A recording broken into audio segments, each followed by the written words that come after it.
In the silence between the mountains and the sea, where rivers once sang their ancient songs to fertile plains, there lived a people whose names we will never know. Their voices have dissolved into dust, their prayers scattered like seeds on winds that no longer blow. Yet beneath the earth, their cities sleep geometric dreams of brick and stone, of drains that carried away the tears of monsoons, of granaries that once overflowed with the abundance of a civilization that wrote its history not in words, but in the careful placement of every street, every well, every perfectly measured doorway.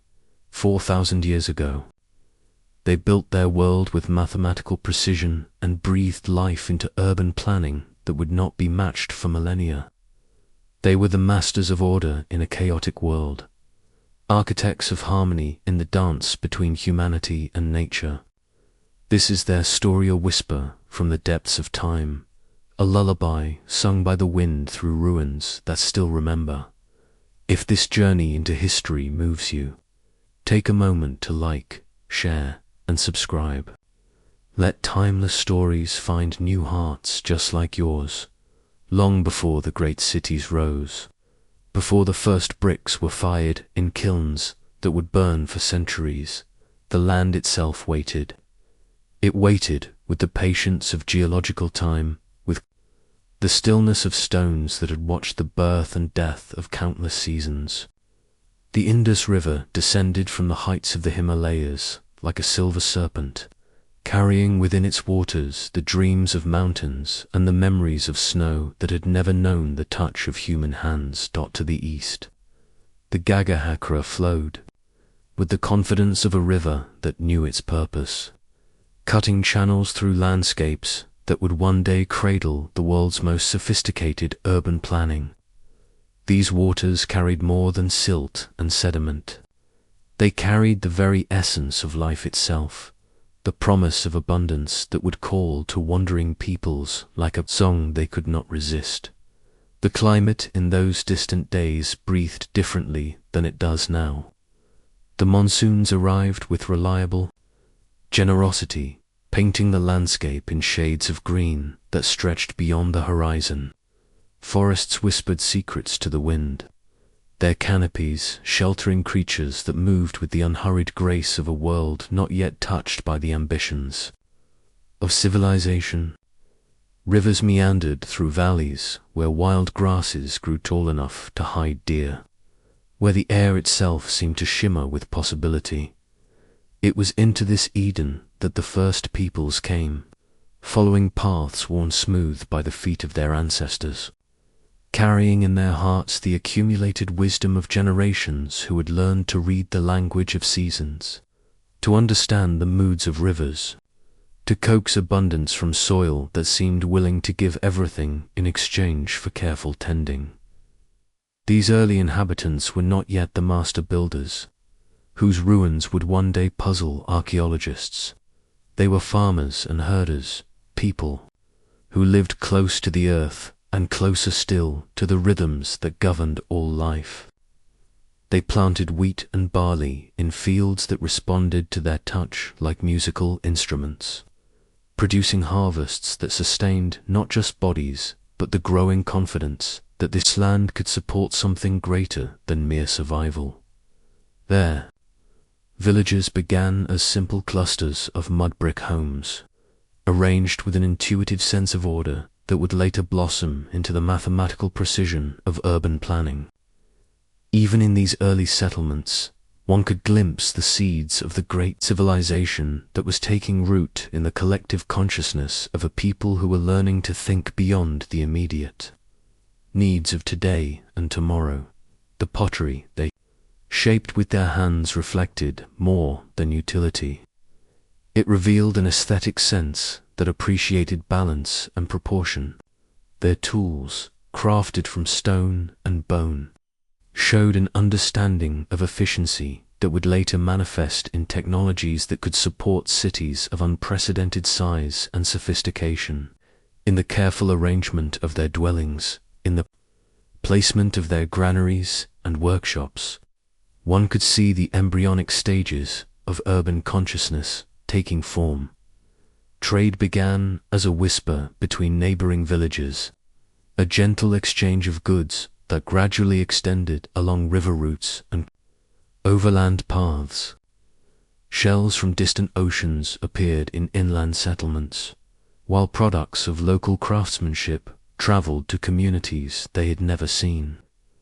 This network of exchange was weaving together diverse groups of people, creating connections that would eventually support the complex economic systems of the great cities. The rivers themselves seemed to approve of this growing civilization. They provided not only water for irrigation and transportation routes for trade, but also the rich alluvial soil that supported agriculture capable of feeding populations larger than any the region had known. The annual floods came with the regularity of celestial clockwork, depositing layers of fertile silt that ensured harvests abundant enough to free portions of the population from agricultural labor. It was this agricultural surplus that made possible the specialists who would transform scattered farming communities into the world's first planned cities. Craftsmen could dedicate themselves fully to perfecting their skills. Administrators could emerge to coordinate the increasingly complex logistics of larger settlements. Artists could pursue beauty for its own sake, creating objects that served no practical purpose beyond the human need for aesthetic pleasure. In the growing settlements along the Indus River, something unprecedented was stirring. It was not the sudden emergence of a single great leader, or the conquest of one people by another. Instead, it was the gradual awakening of a collective consciousness that understood the power of organization, the beauty of efficiency, and the profound satisfaction that comes from creating order out of chaos. The transition from village to city did not happen overnight. It unfolded like the slow blooming of a flower, each development building upon the last with an organic inevitability that suggested these people were following some inner blueprint, some shared vision of what human settlement could become when guided by principles of harmony and practical wisdom. The first large settlements appeared around 3300 BCE, rising from the landscape like geometric dreams made manifest in brick and stone. These were not the haphazard growths that characterized most early urban centers. Instead, they revealed a level of planning that would not be seen again until the classical civilizations of Greece and Rome. And even then, rarely with such comprehensive attention to the practical needs of everyday life. The streets were laid out in perfect grids, running north-south and east-west with a precision that spoke of careful surveying and mathematical understanding. These weren't merely paths worn smooth by foot traffic. They were planned thoroughfares, designed to facilitate movement and commerce while maintaining the aesthetic pleasure that comes from visual order and proportion. But it was beneath the streets that the true genius of these early city planners revealed itself. A sophisticated drainage system ran throughout each settlement, with covered drains carrying wastewater away from residential areas to collection points outside the city walls. This was not merely a matter of convenience, it was a revolution in public health that would not be equaled in most parts of the world for thousands of years. Every house, from the grandest multi-story dwelling to the most modest single-room home, was connected to this system. Private bathrooms featured sophisticated plumbing, with water flowing through carefully crafted pipes and waste carried away through drains that were cleaned and maintained by civic authorities. The understanding of hygiene and its relationship to community health demonstrated a level of scientific thinking that was centuries ahead of its time. The standardization of bricks used in construction revealed another aspect of the organizational genius that was emerging. These were not randomly sized blocks of fired clay. Instead, they followed precise mathematical ratios typically in proportions of 4:2 to 2:1, that allowed for efficient construction and ensured structural integrity. The kilns that produced these bricks operated on scales that suggested centralized manufacturing and quality. Control systems. Wells were positioned throughout each city with careful attention to providing clean water access for all residents while avoiding contamination from waste disposal systems. These weren't simple holes dug into the ground. They were engineered structures lined with fired bricks and designed to tap into aquifers while preventing seepage from surrounding soil that might carry impurities. The granaries that arose in these early cities spoke to a level of agricultural organization that could support large urban populations. These weren't merely storage facilities. They were sophisticated systems for preserving grain over long periods, protecting it from moisture, rodents, and spoilage, while maintaining quality that would sustain not just the immediate population, but provide security against crop failures and seasonal shortages. Workshops began to cluster in specific areas of the cities, creating the world's first industrial districts. Here, craftsmen specialized in particular trades: beadmaking, metalworking, pottery, textile production, developing techniques and technologies that would spread throughout the civilized world.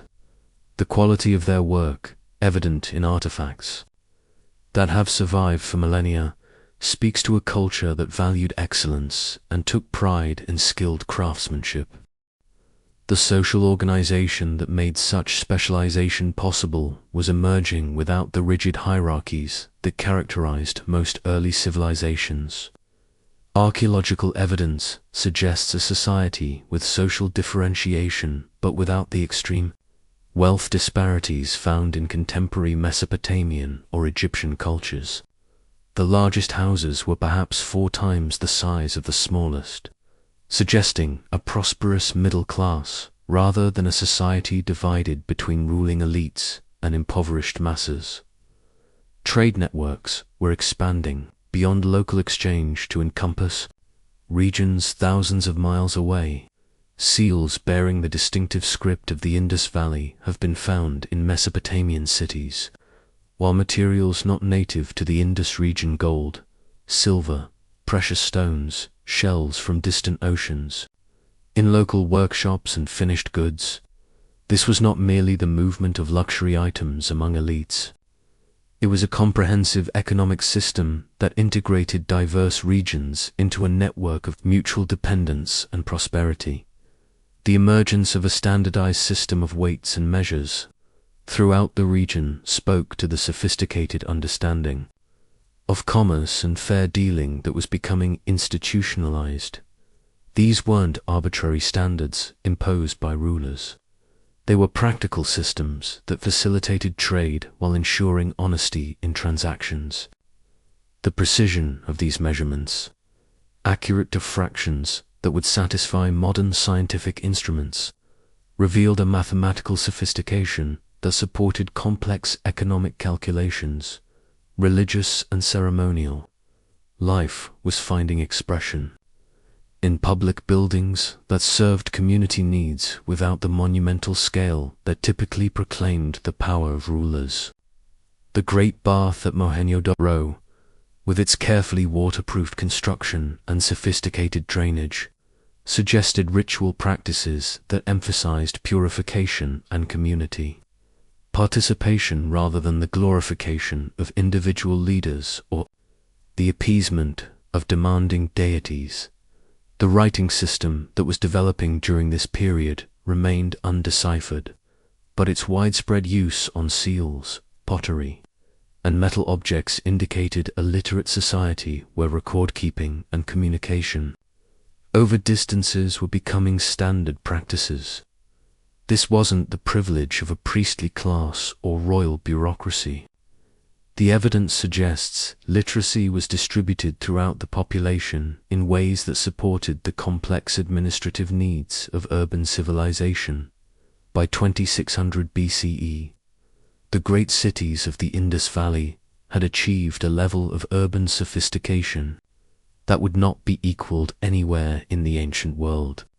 Harappa and Mohenjo-Daro stood as monuments not to the glory of kings or the power of gods, but to the extraordinary collective achievement of a people who had learnt to live together in harmony with both human nature and the natural environment that sustained them. Harappa rose from the banks of the Ravi River like a perfectly orchestrated symphony rendered in brick and stone.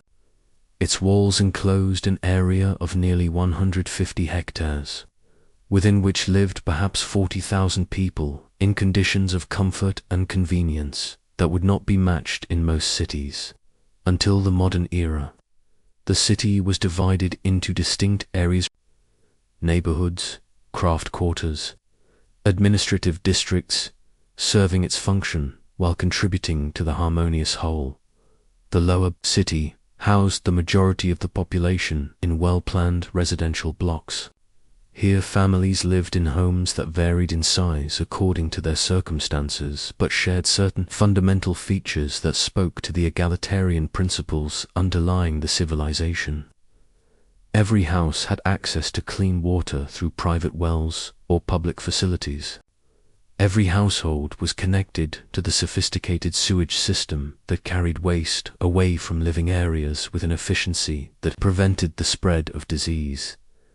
The houses themselves reflected an aesthetic sense that valued both privacy and community connection, typically built around central courtyards that provided light and ventilation. They featured flat roofs suitable for drying grain and socializing during cooler evening hours. The larger homes included multiple stories, private bathrooms with sophisticated plumbing, and specialized rooms for various household activities. Windows faced inward toward courtyards rather than outward to the streets, creating a sense of domestic tranquility while maintaining the privacy that allowed diverse families to live in close proximity without conflict.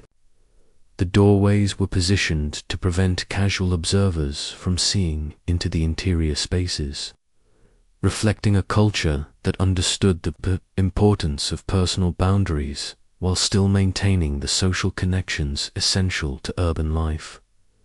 The Great Granary of Harappa stood as testament to the sophisticated agricultural management that supported urban populations of unprecedented size.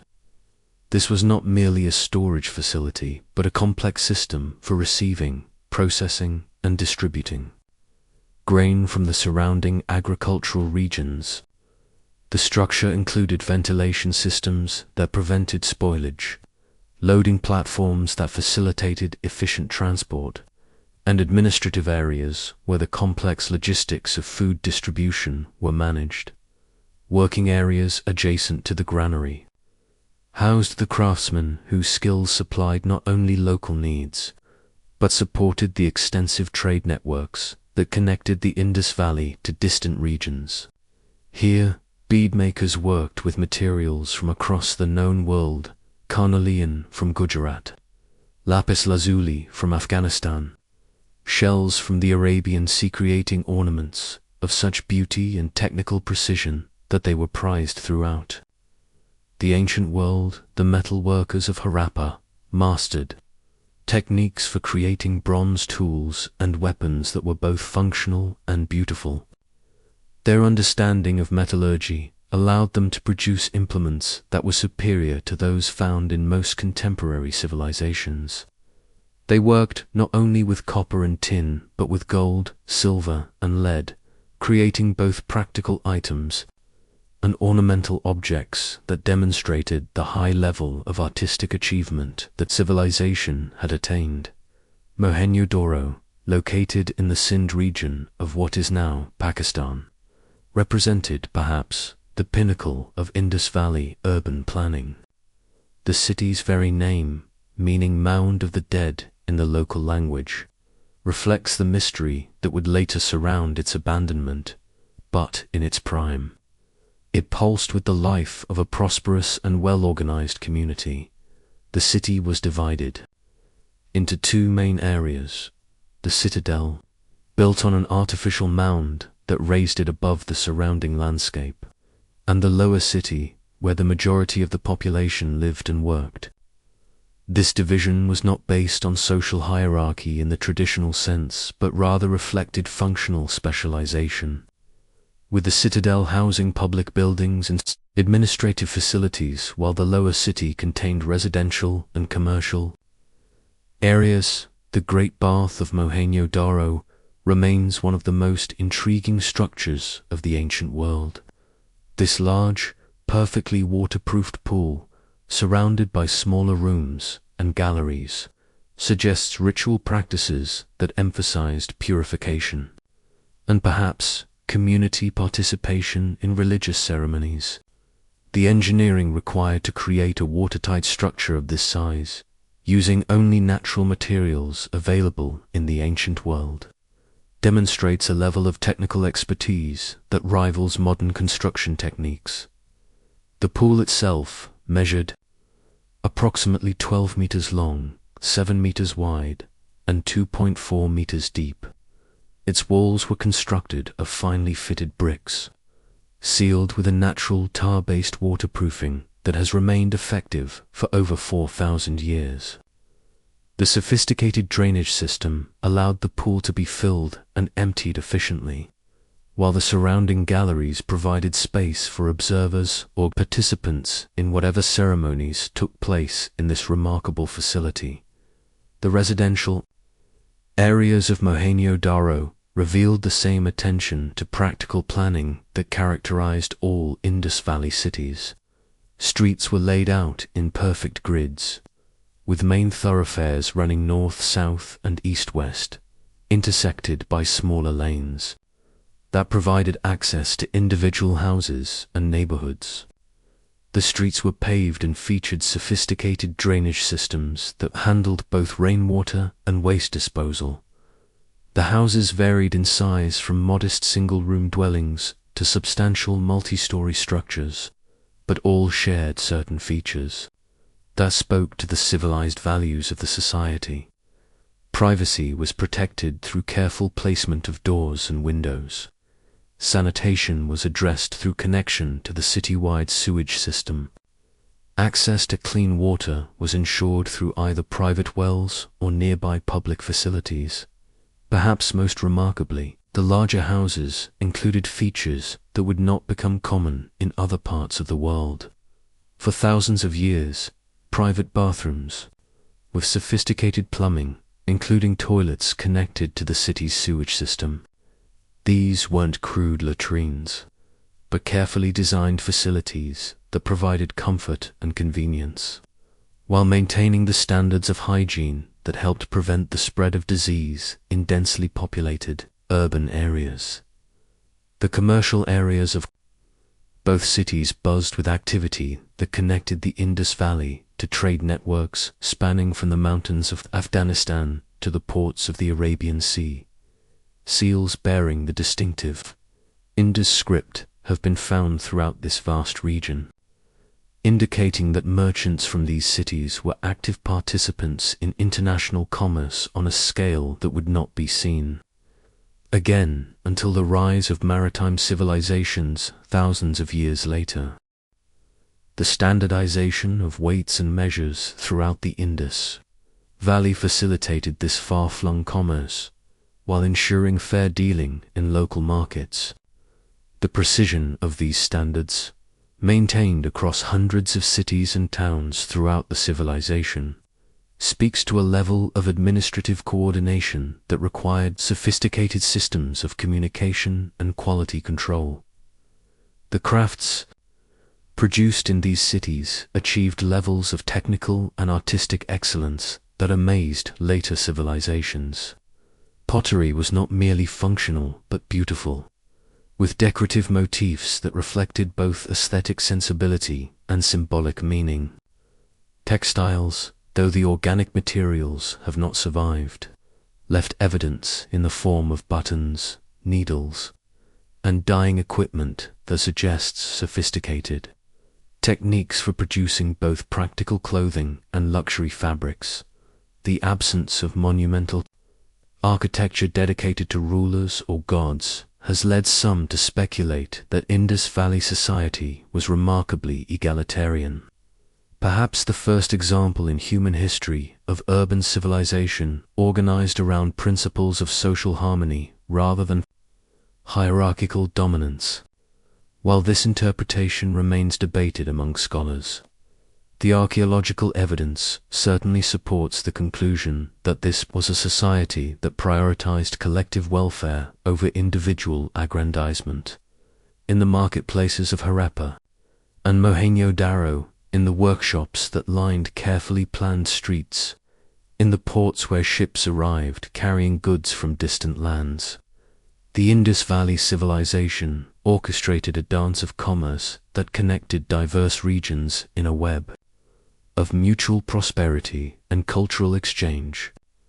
This was not merely trade, it was the creation of the world's first truly international economy, bound together by standards of quality and fairness that earned trust across vast distances and cultural differences. The merchants of the Indus Valley were more than traders. They were ambassadors of a civilization that had learned to create value through skilled craftsmanship and honest dealing. Their seals, carved from steatite with an precision that turned functional identification into miniature works of art, have been discovered in cities from Afghanistan to Oman, from the highlands of Iran to the delta of the Euphrates River. These seals were more than mere markers of ownership or origin. Each bore inscriptions in the still undeciphered Indus script, accompanied by images that seemed to carry both practical and symbolic meaning. Bulls, elephants, rhinoceros, and fantastic creatures that may have represented deities or myth figures adorned these small masterpieces, suggesting a rich symbolic vocabulary that supported both commercial transactions and cultural identity. The workshops of bead makers represented perhaps the most sophisticated manufacturing operation of the ancient world, working with raw materials gathered from across the known world. These craftsmen created ornaments that were prized not only for their beauty but for the technical skill required to produce them. Carnelian beads were carved and polished to such perfection that modern techniques can barely improve upon their finish. The drilling of these beads required tools and techniques that demonstrate a level of precision manufacturing that would not be seen again until the development of modern machinery. The process of creating a single carnelian bead could take weeks or even months. The raw stone had to be carefully selected for quality and color.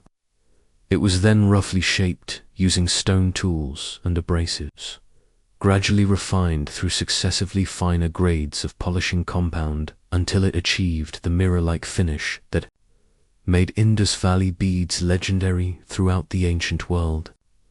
The drilling required specialized tools that could create perfectly straight holes through the hardest materials without breaking the delicate bead.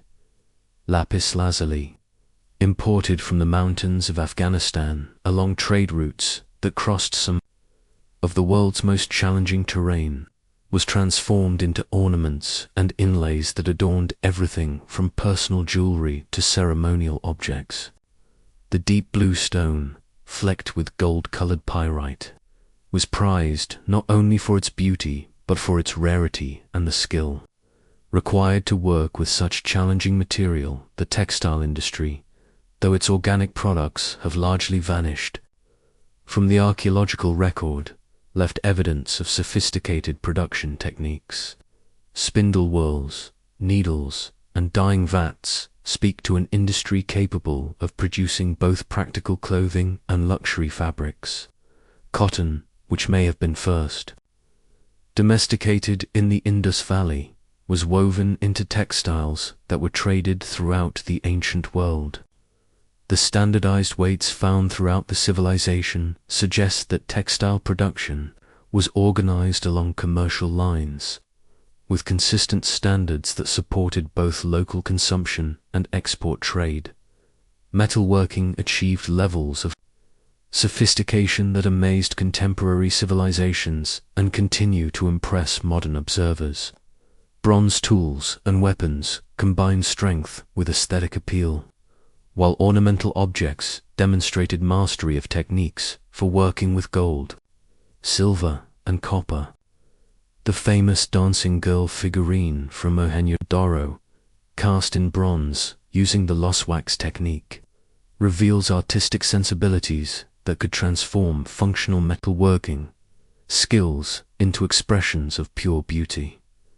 The pottery of the Indus Valley was renowned throughout the ancient world for both its technical excellence and artistic merit.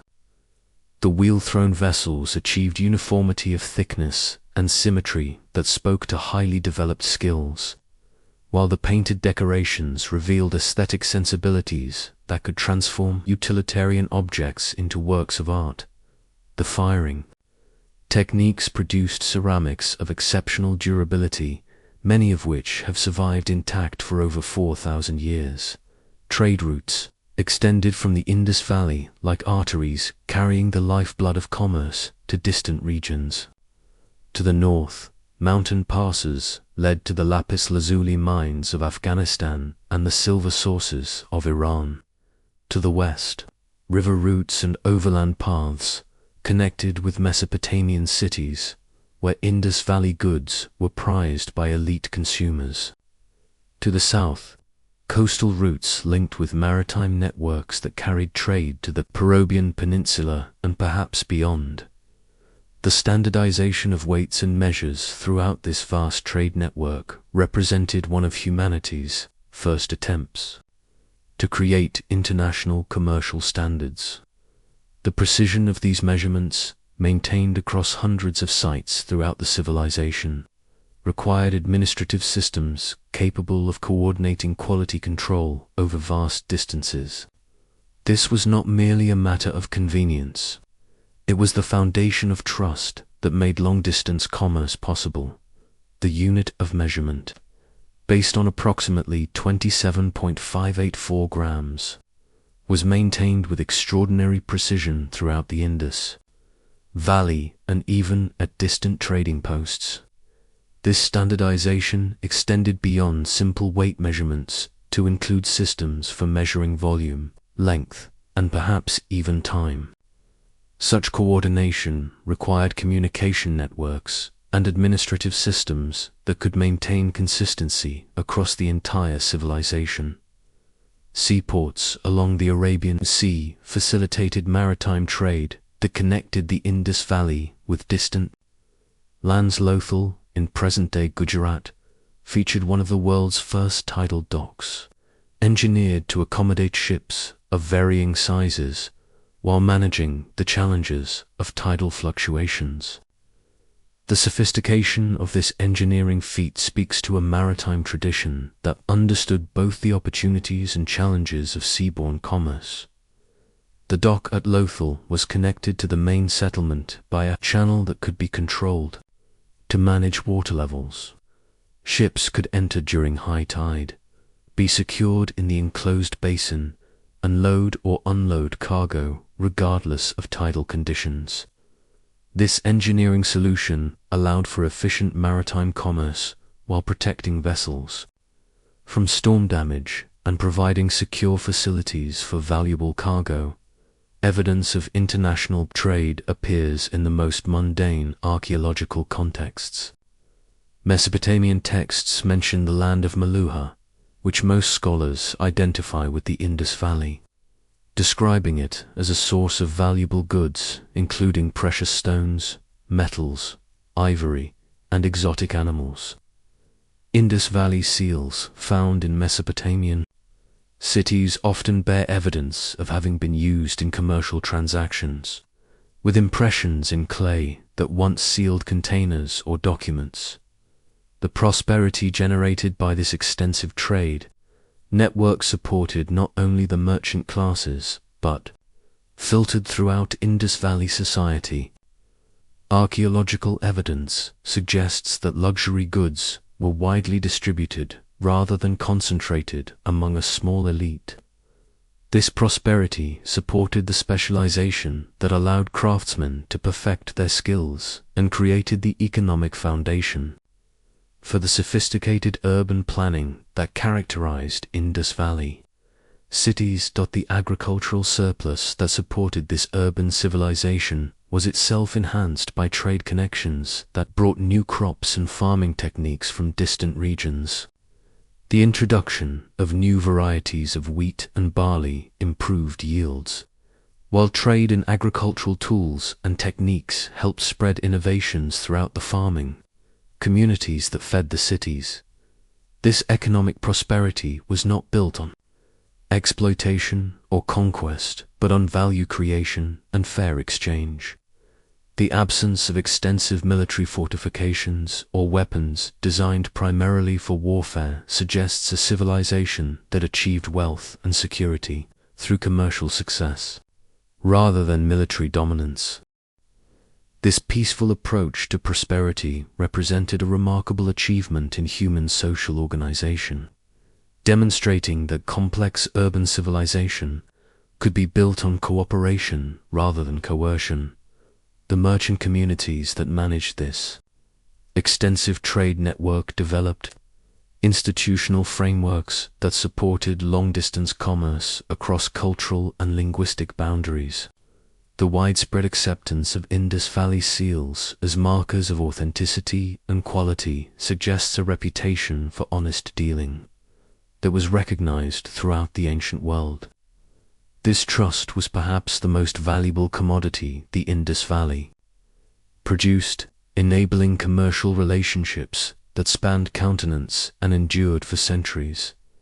In the quiet hours before dawn, when the first light touched the carefully laid bricks of Harappa and Mohenjo-Daro, the cities of the Indus Valley awakened. Two rhythms that had been refined over centuries of urban living.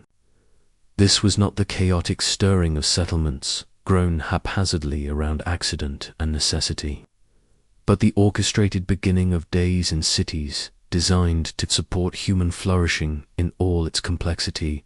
Families rose in homes that reflected both individual identity and collective values.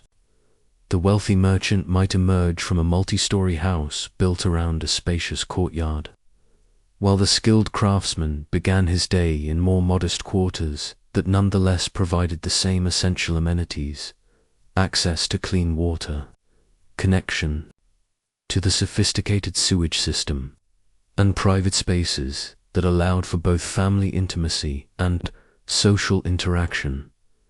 The sound of water flowing through the city's elaborate drainage system provided a constant, subtle reminder of the engineering marvels that made urban life possible.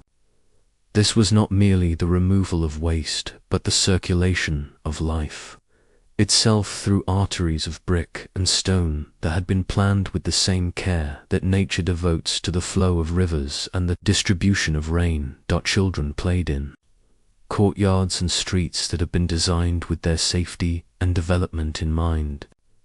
The toys they treasured: miniature carts with movable wheels, whistles shaped like birds, gaming pieces carved from ivory and stone reflected a society that understood childhood as a precious stage of human development deserving of attention and resources.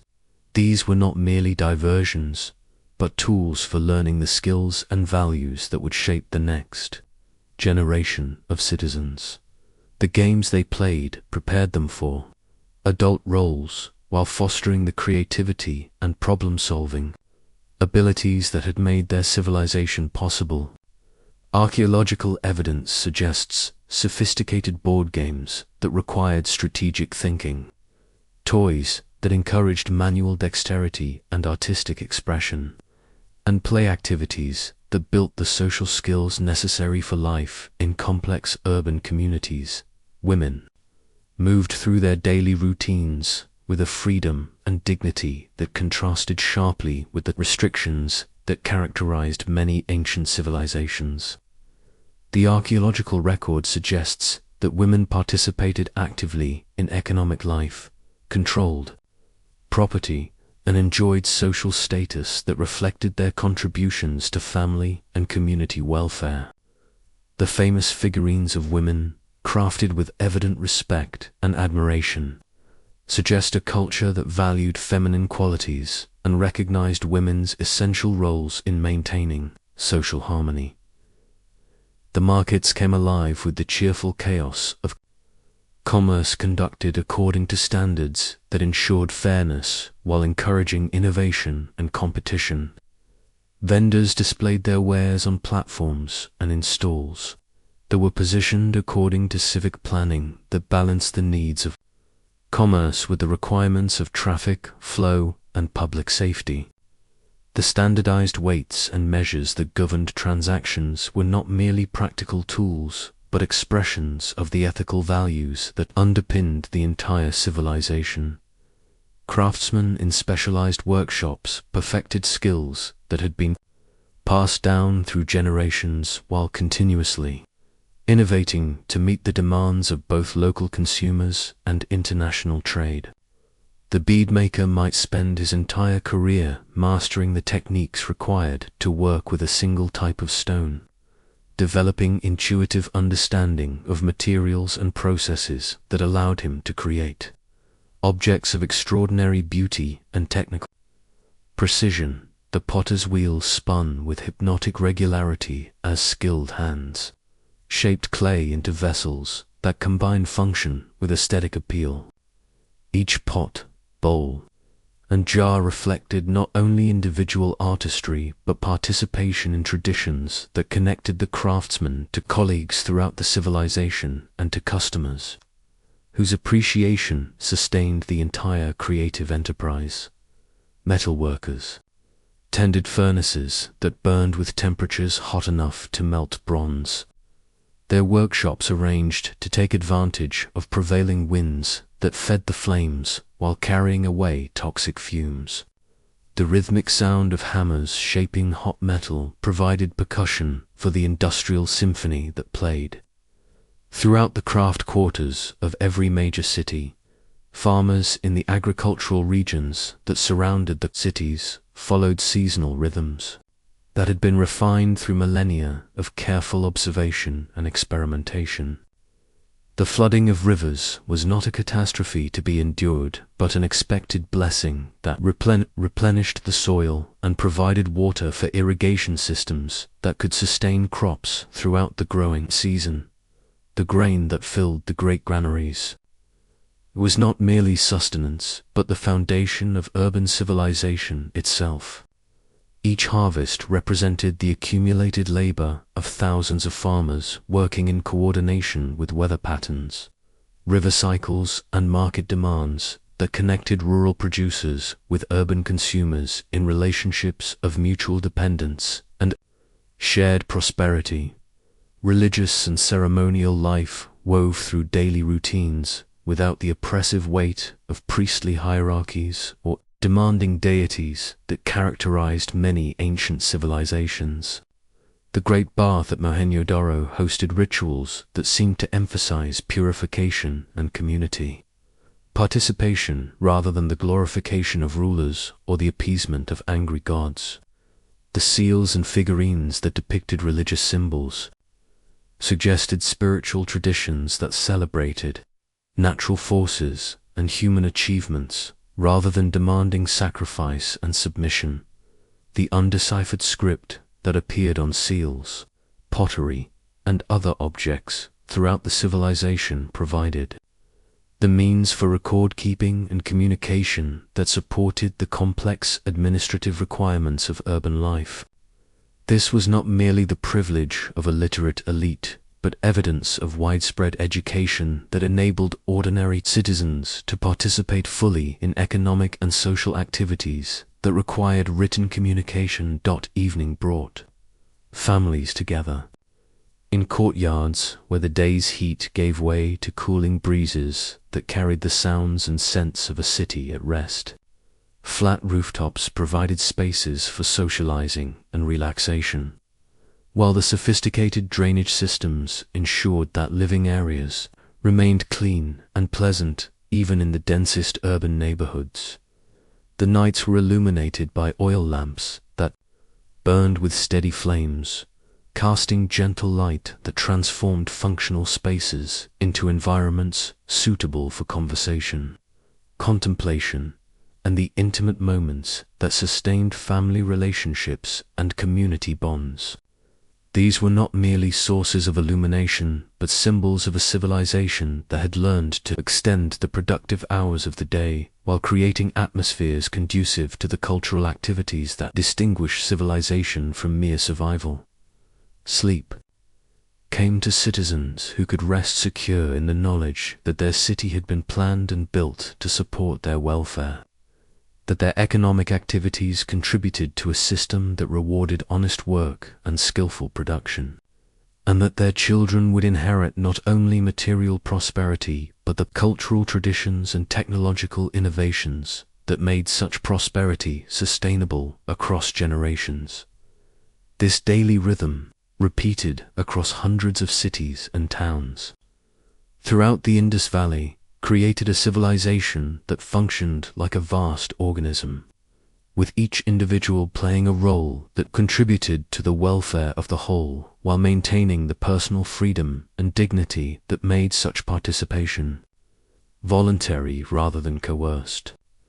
It was this balance between individual fulfillment and collective responsibility that enabled the Indus Valley civilization to achieve levels of urban sophistication that would not be equaled for thousands of years, and in some respects have never been surpassed. The settlements grew like lotus flowers upon still water, their foundations spreading deeper into the fertile earth with each passing season. What had begun as scattered communities along the river's edge now transformed into something unprecedented in the ancient world cities that breathed with mathematical precision, where every street whispered of careful planning and every drain spoke of minds that understood the sacred marriage between water and civilization. In the growing warmth of the third millennium before the Common Era, the people of the Indus began to dream in straight lines and perfect angles. Their settlements no longer followed the whimsical curves of ancient pathways or the random scatter of expedient shelter. Instead, they embraced a vision that would echo through the corridors of time, the vision of the planned city, where human habitation became an art form painted upon the canvas of the earth. The transformation did not happen overnight, like the sudden blooming of desert flowers after rain. Rather, it unfolded with the patience of seasons, each generation building upon the wisdom of those who came before. Each improvement, a careful note added to an ever-expanding symphony of urban life. The elders who remembered the early settlements would barely recognize the places of their youth. So profound was the metamorphosis that swept across the valley. From the earth itself seemed to rise the great city that would later be called Harappa, though its people knew it by names now lost to the silence of centuries. Here, in this place where multiple streams converged like fingers of fate reaching toward a common destiny, the Indus people created their first masterpiece of urban planning. The city rose not as a hasty shelter against the elements, but as a deliberate statement of human capability, declaration that chaos could be ordered, that the wild could be tamed without being destroyed. The streets of Harappa ran straight, as arrows shot by master archers, intersecting at perfect right angles that spoke of minds capable of envisioning order on a scale never before attempted. These thoroughfares, some wide enough for 2 ox carts to pass without touching, others intimate as garden paths, created a grid that transformed the act of navigation from guesswork into certainty. A person could walk from any point in the city to any other, guided by the reliable geometry of intersecting pathways. But it was not merely the streets that marked this civilization as extraordinary. Beneath the feet of those who walked these orderly avenues lay another marvel, entirely a network of drains and sewers that carried away the city's waste with an efficiency that would not be matched in many parts of the world for thousands of years. Every house, from the grandest to the most modest, connected to this underground river system. The Indus people understood what many civilizations would forget, that the management of water, both clean and soiled, formed the invisible foundation upon which all urban life must rest. The houses themselves rose from standardized bricks, each one fired to precisely the same proportions. These bricks, measuring approximately 11 inches long, 5.5 inches wide, and 2 3/4 inches thick, became the fundamental building blocks of an entire civilization.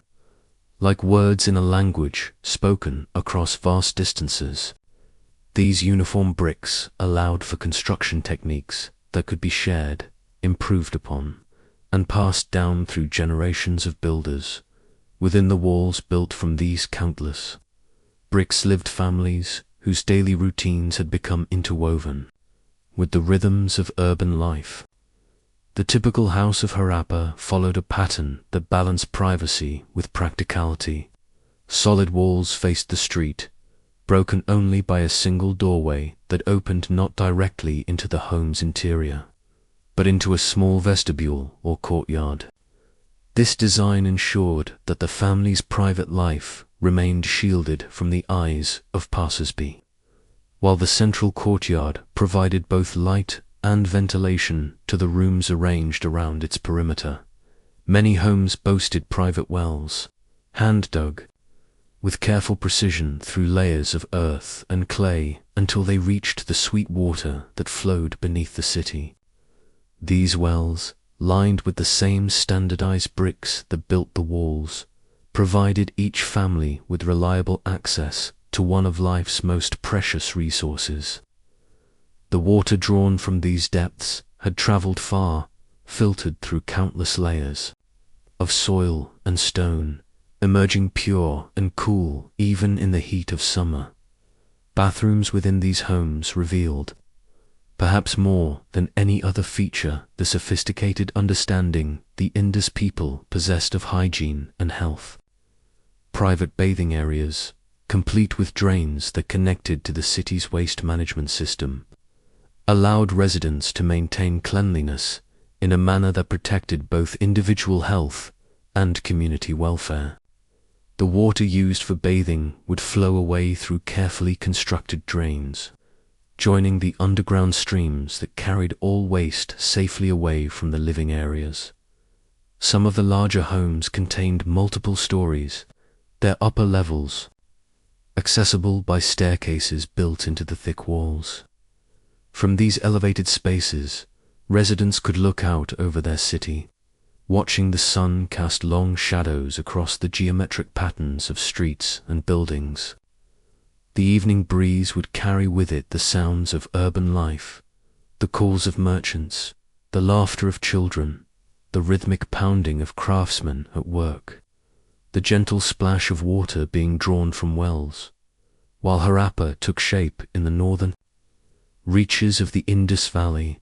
Another great city rose in the south, near the banks of the mighty river itself.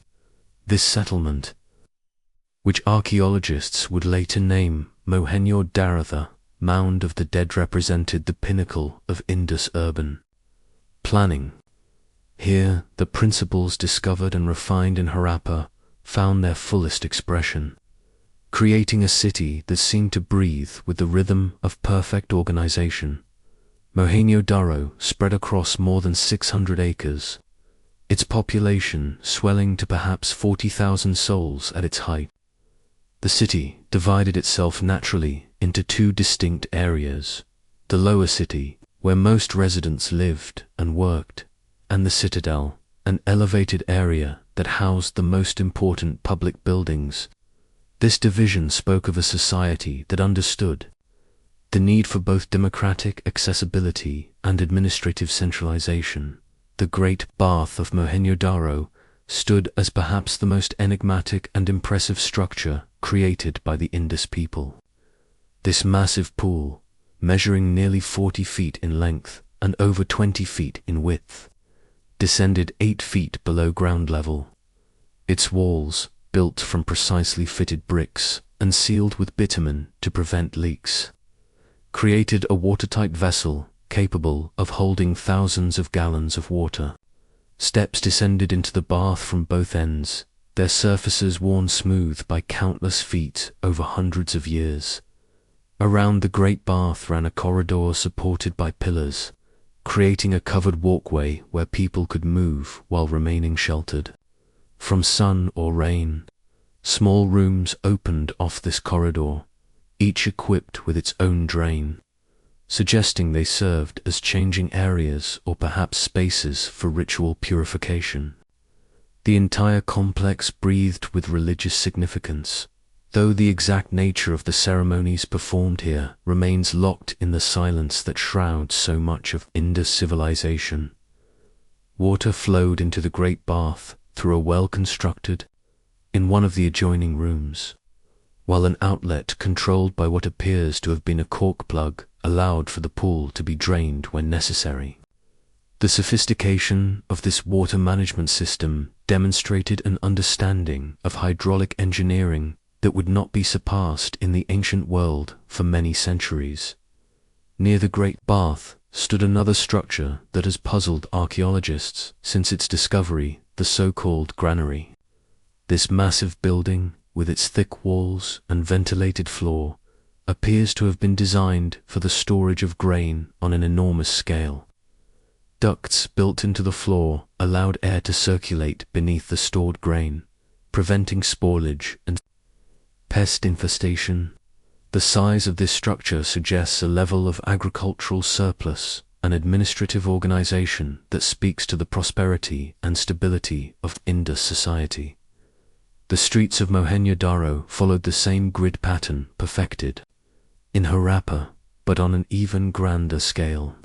The main thoroughfares stretched wide enough for large carts and processions, while smaller streets provided access to residential areas. Every street, regardless of size, connected to the city's drainage system through carefully placed manholes and inspection points. The engineers who designed this system understood that effective waste removal required not just initial construction, but ongoing maintenance and oversight.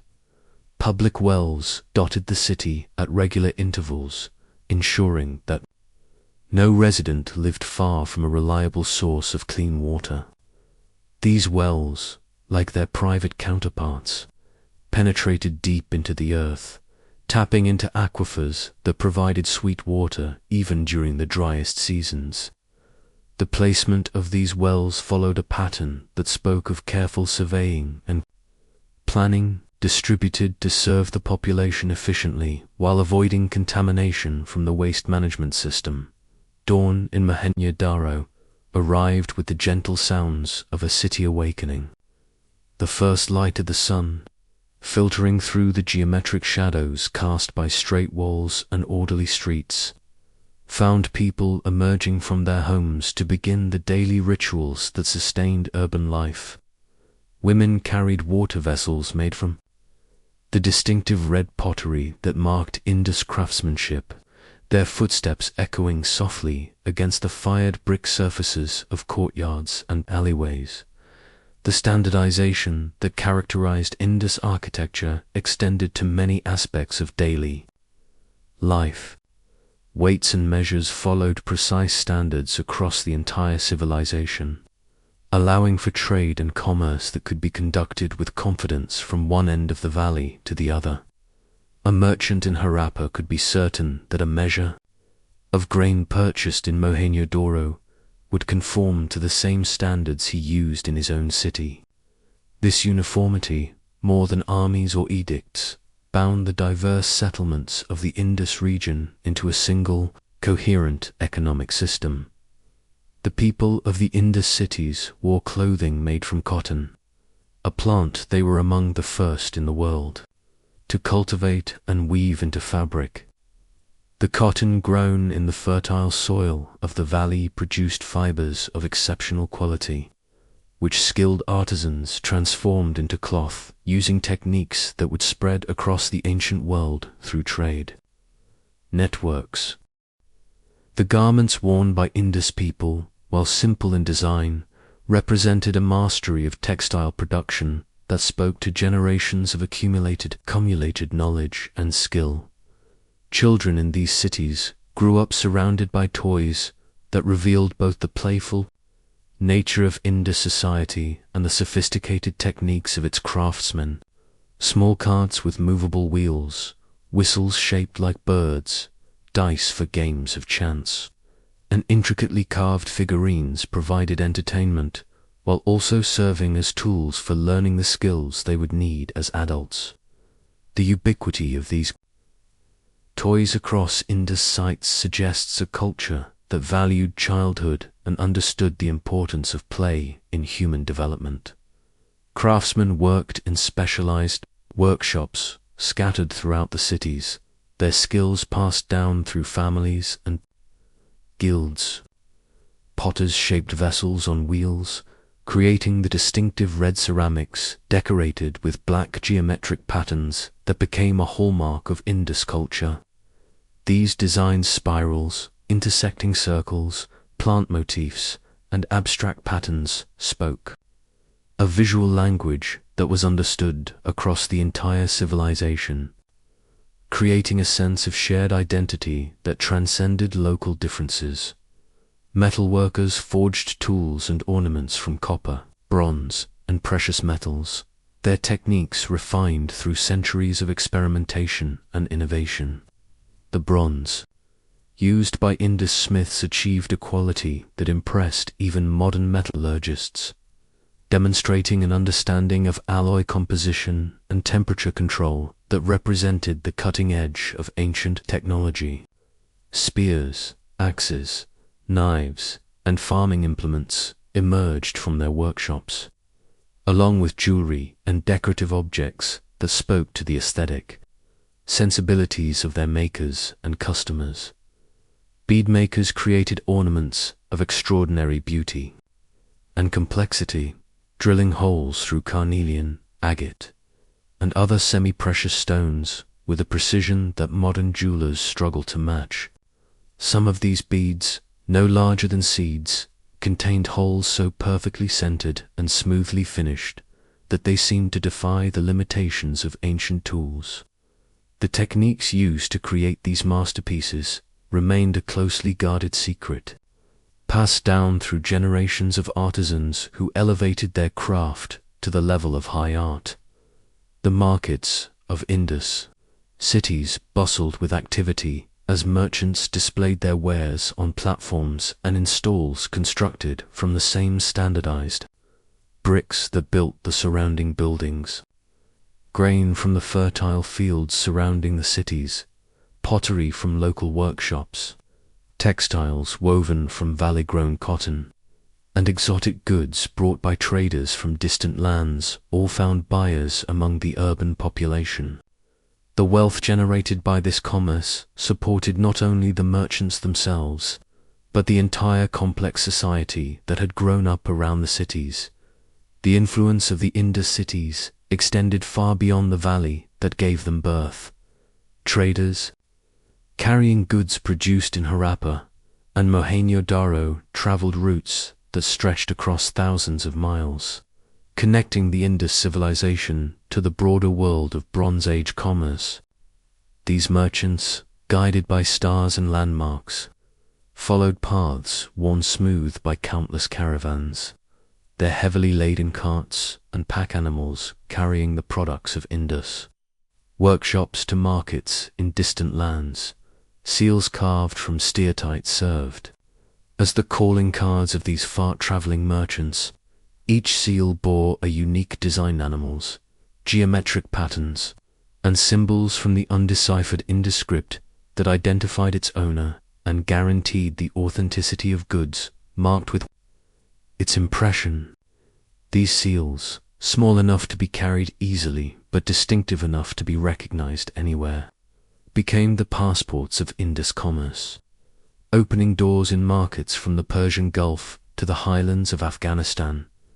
The animals depicted on these seals revealed the rich, natural world that surrounded the Indus cities. Elephants, rhinoceros, tigers, buffalo, and crocodiles all appeared in the careful engravings, alongside domestic animals like cattle and water buffalo that formed the backbone of Indus agriculture.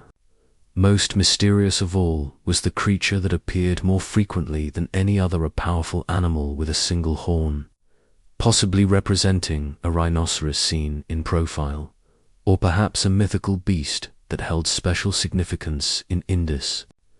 Religious beliefs, trade routes carried Indus goods westward to Mesopotamia, where cylinder seals and cuneiform tablets record the arrival of merchants from Meluha, the name by which the Mesopotamians knew the Indus region. These traders brought with them ivory, precious stones, exotic woods, and the distinctive cotton textiles that became prized possessions among the elite of Mesopotamian cities. In return, they acquired silver, tin for bronze making, and manufactured goods that supplemented the products of their own workshops. Northward, other routes led through the mountain passes into Afghanistan and Central Asia, where Indus merchants sought the lapis lazuli that adorned the jewelry and ceremonial objects of their homeland. This deep blue stone, valued throughout the ancient world for its rarity and beauty, required dangerous journeys through hostile terrain. But the profits it generated made the risks worthwhile for enterprising traders, eastward and southward. Indus influence spread through the subcontinent itself, as local communities adopted the agricultural techniques, urban planning principles, and craft traditions developed in the great cities of the valley. Smaller settlements, built according to Indus standards and connected to the broader network of trade and communication, carried the influence of the urban centers to regions that would otherwise have remained isolated from the currents of innovation and change. The ships that carried Indus goods down the rivers and out into the Arabian Sea represented another triumph of engineering and seamanship. Built from timbers that grew in the forests of the surrounding hills, these vessels combined strength with flexibility, capable of carrying heavy loads while navigating both the calm waters of rivers and the more challenging conditions of coastal seas. Their crews, trained from childhood in the arts of navigation and seamanship, could read the subtle signs that marked safe channels and productive fishing grounds. Harbors built along the coast provided safe anchorage for these vessels, with warehouses and workshops that serviced the needs of maritime commerce.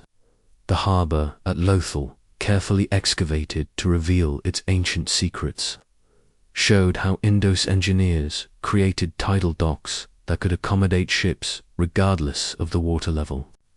These facilities, with their sophisticated understanding of tidal movements and harbor management, ranked among the most advanced in the ancient world. The wealth generated by this extensive trade network supported not only the merchants who organized it, but the entire complex society that had grown up in the Indus cities. Craftsmen enjoyed steady demand for their products, farmers found ready markets for their surplus crops, and administrators developed the systems of weights, measures, and record-keeping that made large-scale commerce possible.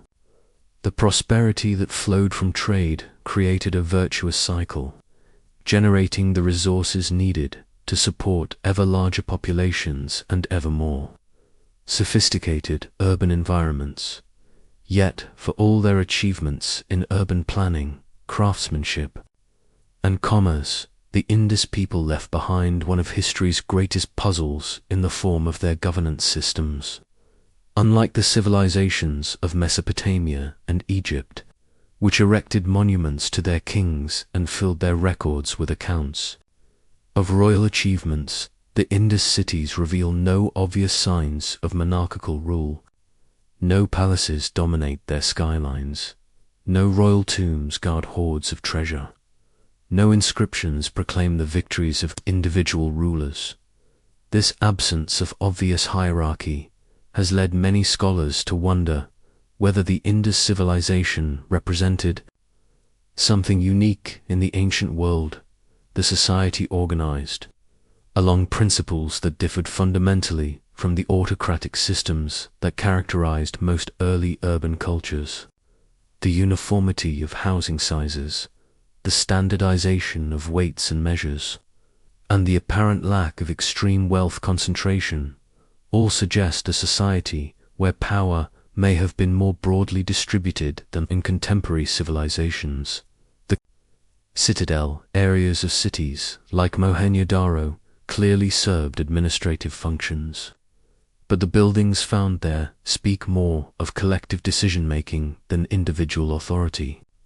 The Great Bath, the granary, and other public structures required enormous investments of labor and resources. Yet they show no signs of having been built to glorify particular rulers. Instead, they appear to have served the entire community, suggesting forms of governance based on consensus or collective leadership. The undeciphered script of the Indus people tantalizes researchers with the possibility that it might eventually reveal the secrets of their political organization. The brief inscriptions found on seals, pottery, and other objects suggest a writing system capable of recording complex information. But the key to understanding this script remains elusive. Until these texts can be read, the question of how the Indus cities governed themselves will remain one of archaeology's most intriguing mysteries. What seems clear from the archaeological evidence is that Indus society achieved a remarkable degree of social coordination without the obvious coercive mechanisms that characterized many ancient civilizations. The uniformity of urban planning across hundreds of miles, the standardization of weights and measures, and the apparent absence of monumental architecture celebrating individual rulers, all point to systems of governance that prioritized collective welfare over personal aggrandizement. This is not to suggest that the Indus cities lacked leadership or administrative structures. The complexity of their urban systems, the sophistication of their trade networks, and the scale of their public works all required careful coordination and planning. Someone or some group of people had to make decisions about urban layout, resource allocation, and trade policy. The question that remains unanswered is how these decisions were made and by whom. The evidence suggests that whatever form of governance the Indus people developed, it proved remarkably stable and effective. For more than 7 centuries, their cities flourished without the cycles of conquest and destruction that marked the histories of other ancient civilizations. This stability, achieved without the massive military expenditures that consumed so much of the wealth of other ancient states, allowed resources to be channeled into the infrastructure and craftsmanship that made Indus cities the most advanced urban environments of their time. Religious beliefs may have played a role in maintaining this social cohesion, though here too the Indus people have left us with more questions than answers. Female figurines, possibly representing goddesses or priestesses, appear frequently in Indus archaeological sites. These figures, often elaborately decorated and carefully crafted, suggest the importance of female deities or spiritual leaders in Indus religious life. Some scholars have speculated that these figures represent a mother goddess cult that provided spiritual unity across the far-flung settlements of the civilization. Seals depicting seated figures in yogic postures, surrounded by animals, have led some researchers to see the Indus civilization as an early source of traditions that would later flower in Hinduism and Buddhism. The famous Pashupati seal, showing a horned figure seated in meditation, surrounded by various animals, seems to anticipate later Hindu depictions of Shiva as Lord of the Beasts. While such connections remain speculative, they suggest religious traditions that emphasized harmony between humans and the natural world. Fire altars found in some Indus sites point to ritual practices that may have involved offerings and ceremonies, designed to maintain cosmic balance. These installations, carefully constructed from fire-resistant materials and positioned according to specific orientations, suggest religious observances that require technical knowledge and community coordination. The absence of obvious temples or monumental religious architecture does not necessarily indicate a lack of religious life, but rather religious practices that may have been more intimately integrated into daily life than in other ancient civilizations. The ritual significance of water in Indus culture seems clear from the prominence of bathing facilities in both public and private contexts. The Great Bath of Mohenjo-daro, the private bathrooms found in individual homes, and the careful attention paid to water management throughout Indus cities all suggest a culture that viewed cleanliness and purification as essential elements of proper living. This emphasis on ritual purity would find echoes in later South Asian religious traditions, suggesting cultural continuities that survived the eventual decline of the Indus cities themselves. As the sun reached its zenith over the bustling streets of Mohenjo-daro, casting sharp shadows between the precisely aligned buildings, the city hummed with the quiet efficiency that characterized Indus civilization at its height.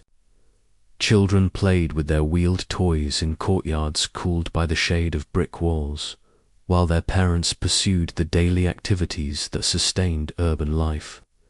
Merchants weighed goods using standard measures, craftsmen shaped clay and metal according to techniques passed down through generations, and water flowed through carefully engineered channels that kept the city clean and healthy.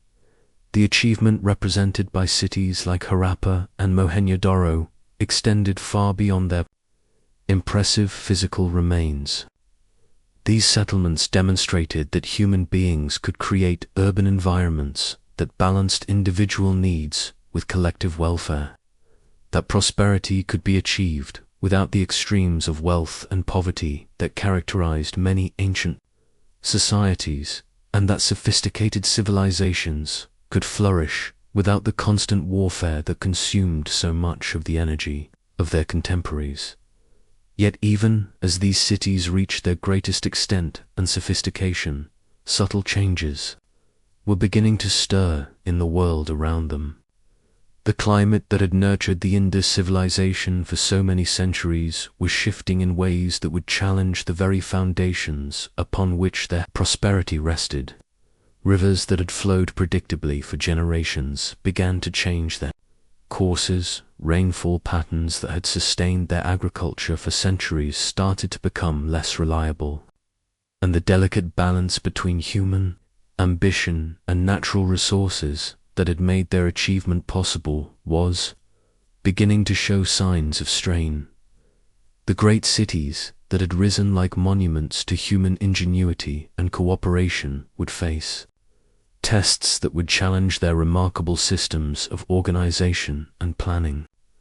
The story of how they met these challenges, and of what ultimately became of the civilization that created them, would unfold in the centuries to come, as the Bronze Age world that had given birth to the Indus cities began its transformation into something entirely new. But for now, in the warmth of the afternoon sun, as workers returned to their tasks after the midday rest and children resumed their games in the shaded courtyards, the cities of the Indus continued their daily rhythm, unaware of the changes that time would bring. The streets that had been laid out with such precision continued to guide the footsteps of their inhabitants. The wells that had been dug with such care continued to provide sweet water. and the drains that had been engineered with such skill continued to carry away the waste of urban life, maintaining the cleanliness and health that made these cities possible. The achievement they represented the transformation of river valley settlements into sophisticated urban centers that served as models of planning and organization for all. Subsequent civilizations would endure long after the cities themselves had been abandoned and forgotten. In their ruins, future archaeologists would find evidence of human capabilities that seemed almost impossible for their time. Reminders that innovation and cooperation could create wonders that would inspire admiration across the millennia. Part 3 of 5. The Golden Age. The potter's wheel turned with the rhythm of centuries, each revolution marking another day in the endless dance of creation that defined life along the sacred rivers. In workshops that lined the carefully planned streets of Harappa, artisans bent over their craft with the same devotion their ancestors had shown for generations before them. The clay beneath their skilled fingers held the memory of flood seasons and gentle rains, transforming under gentle pressure into vessels that would carry water, grain, and the hopes of families yet unborn. The standardization that governed their cities extended into every corner of daily existence. Yet within these orderly bounds, creativity flourished like lotus flowers in carefully tended pools. Each brick bore the exact measurements decreed by ancient wisdom. Each street followed the cardinal directions with unwavering precision. Yet, in the markets and workshops, individual expression bloomed in countless subtle variations. A potter might add a delicate rim to a storage jar, or a bead maker might polish carnelian until it caught light like captured fire. Their personal touches, creating beauty within the greater harmony of their civilization's grand design. The great cities had grown not through conquest or the demands of kings, but through the patient accumulation of human industry and the quiet wisdom of collective planning. No palaces dominated their skylines, no temples reached toward heaven with desperate grandeur. Instead, the most impressive structures were the public works that served the common good, the sophisticated drainage systems that carried away the monsoon's excess, the granaries that ensured no family would face hunger, the carefully engineered wells that brought clean water to every neighborhood. This was a civilization that had placed its faith not in the glory of rulers, but in the prosperity and health of its people. In the early morning hours, before the sun had fully awakened the dust of the streets, the merchants of Harappa and Mohenjo began their daily preparations for journeys that would carry their goods across vast distances. The standardized weights they used were carved from stone with such precision that a trader in the farthest reaches of Mesopotamia could trust their accuracy without question. These small cubes of carefully measured stone represented something profound, a society that valued fairness and honesty in its dealings, where a merchant's word carried the weight of generations of ethical tradition. The seals they carved to mark their goods told stories in a script that remains mysterious to this day, symbols that danced across steatite surfaces like ancient poetry written in stone. Each seal was a masterpiece in miniature, often depicting animals with such skill, an attention to detail that their creators must have observed the natural world with the patient love of true artists. Bulls with powerful shoulders and alert eyes, elephants with tusks curved like crescent moons, rhinoceros with thick hides textured to show every fold and wrinkle. These were not mere symbols of commerce, but celebrations of the living world that surrounded and sustained their cities. Dawn came softly to the Indus cities, painted in shades of gold and rose that reflected in the still waters of the Great Bath at Mohenjo-Daro. The first sounds were gentle ones, the soft padding of bare feet on smooth brick floors, the quiet conversation of families beginning their day, the distant lowing of cattle being led to pasture beyond the city walls. There was no jarring call to labor, no harsh commands from overseers. The rhythm of daily life flowed as naturally as the rivers themselves, governed by the seasons and the ancient patterns of human need. The houses where families woke each morning were marvels of practical design, their flat roofs serving as sleeping spaces during the hot season and work areas where grain could be dried and crafts practiced in the open air. The courtyards that formed the heart of each dwelling were more than mere architectural features. They were the centers of domestic life, where children played while adults worked, where family meals were shared under the vast canopy of star-filled skies, where the elderly passed down stories and skills to eager young minds. Privacy was treasured. In these ancient homes, each family separated from its neighbors by thick walls that muffled sound and created intimate spaces for personal reflection. Yet the very design of the cities fostered community, with shared wells where neighbors gathered to draw water and exchange news, with covered drains that required collective maintenance, with granaries that served entire districts. It was a delicate balance between individual dignity and communal responsibility, achieved through architecture that understood both human nature and social necessity. The women of the Indus cities moved through their days with a grace born of competence and purpose. Their homes were equipped with sophisticated bathrooms and drainage systems that spoke of a culture that valued cleanliness and comfort. In the workshops attached to many houses, they spun cotton into threads so fine it seemed like captured moonlight, dyeing it with colors extracted from plants and minerals gathered from the farthest reaches of their trading network. The textiles they created were renowned across the ancient world, sought after by merchants who traveled thousands of miles to acquire cloth of such quality and beauty. Children in these cities grew up surrounded by beauty and order. Their toys, crafted with the same attention to detail that went into the finest adult possessions.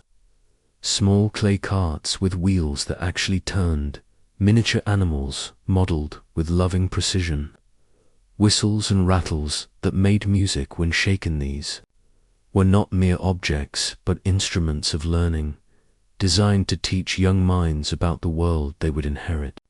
The uniformity of toy designs across the vast expanse of Indus territory suggests that childhood itself was valued consistently throughout their civilization, that the needs and joys of the young were considered worthy of serious attention. Education, though it left no written records we can decipher, must have been thorough and systematic. The complex skills required to maintain their cities, the precise calculations needed for their sophisticated drainage systems, the mathematical knowledge implicit in their standardized weights and measures, the artistic training evident in their crafts all suggest a society that took the transmission of knowledge seriously. Young people learned not just trades and skills, but the deeper wisdom of living in harmony with both the human community and the natural environment. The workshops of the Indus cities hummed with quiet industry, each craft guild maintaining standards of excellence that had been refined over centuries. The metalworkers who shaped copper and bronze into tools and ornaments possessed skills that rivaled any in the ancient world. Their techniques passed down through family lines like precious heirlooms. They understood not just the properties of metals, but the subtle art of alloying, creating bronze implements that were both beautiful and functional, decorated with patterns that pleased the eye, while serving practical purposes. In the bead quarters, artisans worked with materials gathered from across the known world. Carnelian from nearby deposits was heated and cooled in processes that required both technical knowledge and aesthetic judgment. The stones transformed into beads of deep red and orange that seemed to hold inner fire. Lapis lazuli, carried from distant Afghanistan, was shaped into ornaments of celestial blue, while shells from the Arabian Sea became white and cream accessories that caught and reflected light like captured pearls. The standardization that characterized their civilization extended into their crafts. Yet within these standards lay infinite possibilities for individual expression. A standard-sized brick might be decorated with unique patterns. A regulation weight might be carved with distinctive animal figures. A prescribed vessel shape might be enhanced with subtle variations in rim or handle. This was uniformity with soul, consistency that celebrated rather than suppressed. Human creativity. Trade routes that began in the workshops of Harappa and Mohenjo-daro stretched like golden threads across the ancient world, connecting the Indus Valley to civilizations thousands of miles away. Mesopotamian records speak of merchants from Meluhha, likely their name for the Indus region, who brought goods of exceptional quality to markets in Ur and Babylon. These trading relationships were built on trust and mutual benefit, sustained over centuries by the reliability and honesty of Indus merchants who honored their agreements across vast distances and cultural differences. The caravans that departed from Indus cities carried more than goods. They carried the reputation of an entire civilization. Every carefully weighed measure of grain, every precisely crafted tool, every beautiful ornament served as an ambassador for the values and capabilities of their society. The fact that Indus goods were prized across the ancient world speaks not just to their material quality, but to the cultural sophistication of the people who created them. Within the cities themselves, specialized districts developed around particular crafts and trades. The shell-working quarter near the harbor areas, where artisans transformed seashells into bangles and inlays. The pottery districts, where the rhythm of turning wheels provided a constant, meditative background to daily life. The areas where furnaces glowed like small suns, and the ring of hammers on bronze created a music of creation that echoed through the orderly streets.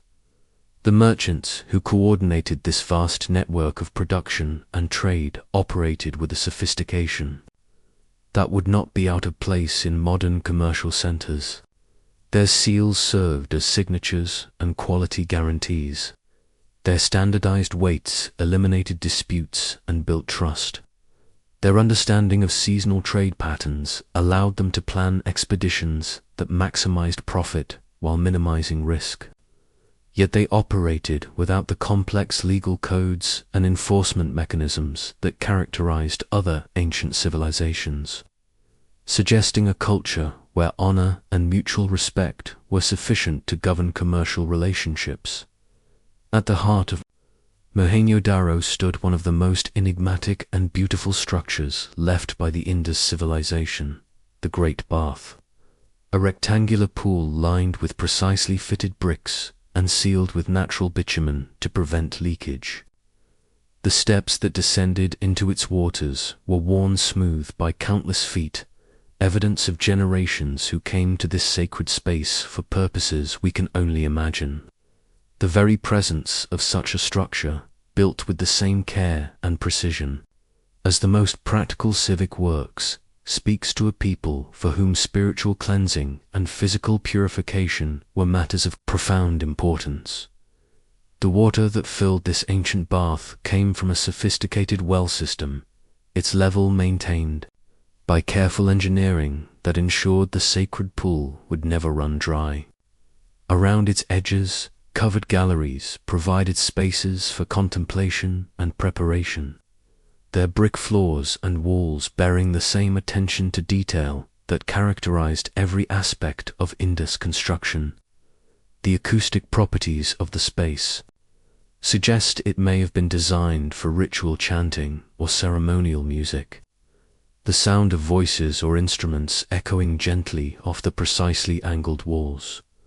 What rituals took place in these sacred waters remain mysterious, locked in the undeciphered script that adorns their seals and tablets.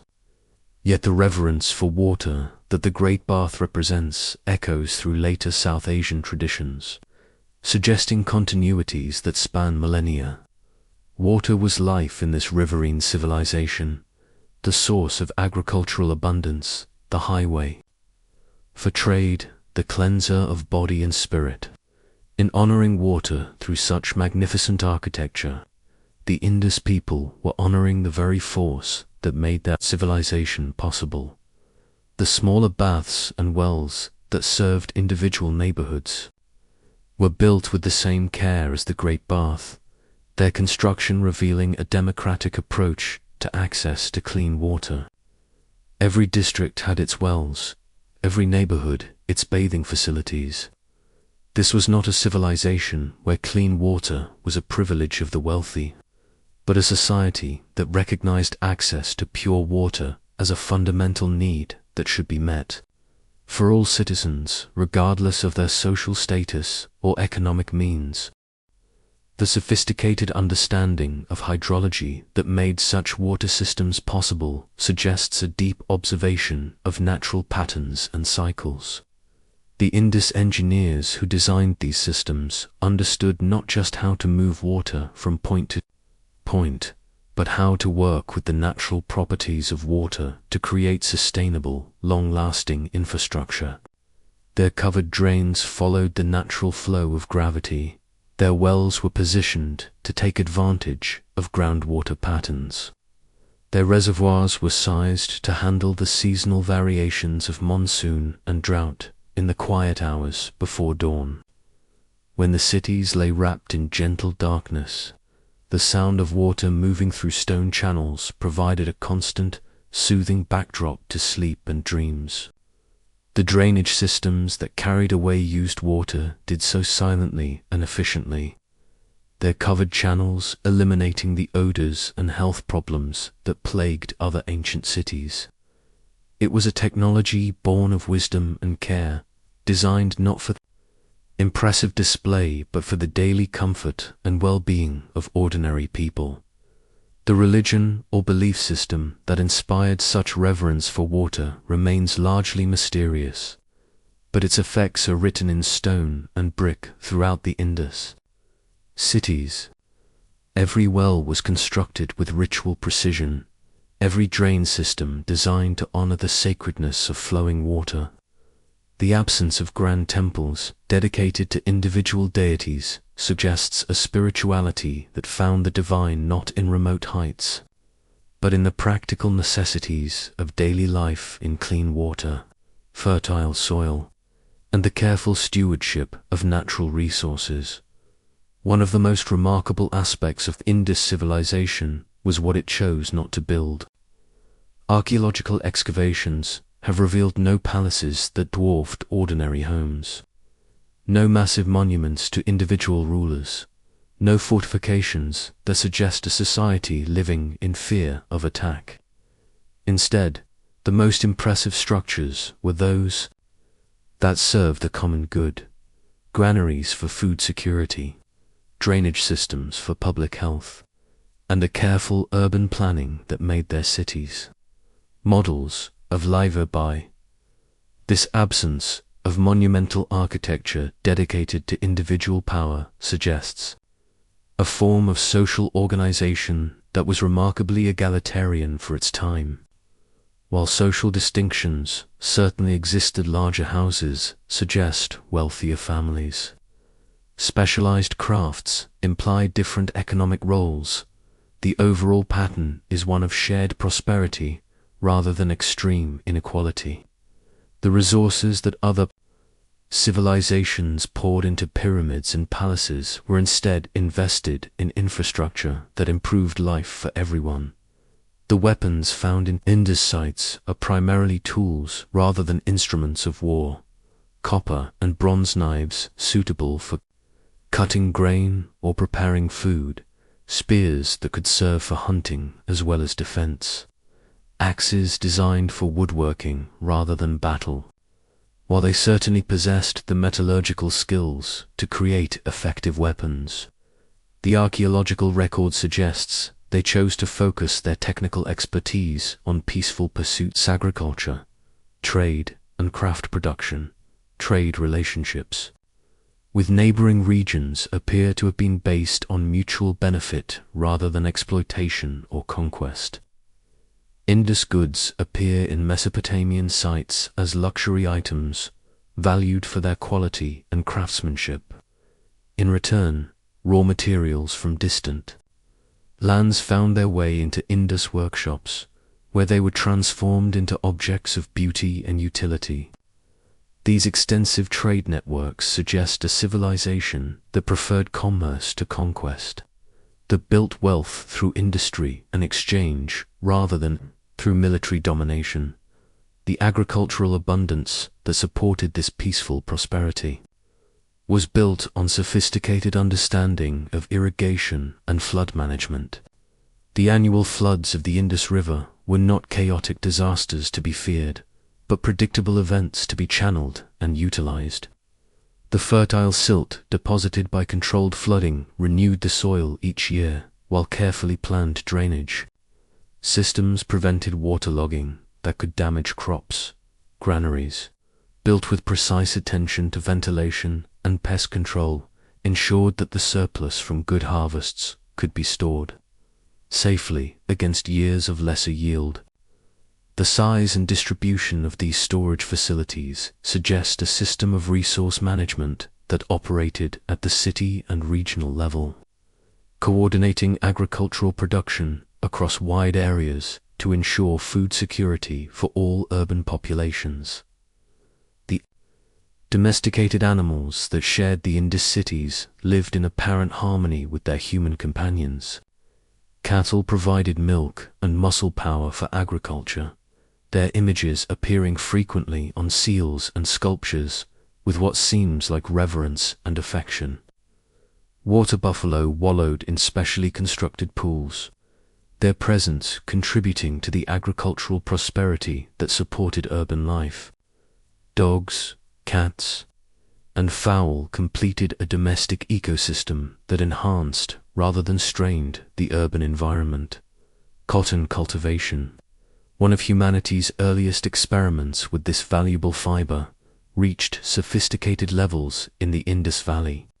The quality of textiles produced suggests not just technical skill in spinning and weaving, but agricultural expertise in growing cotton varieties that produced exceptionally fine fiber.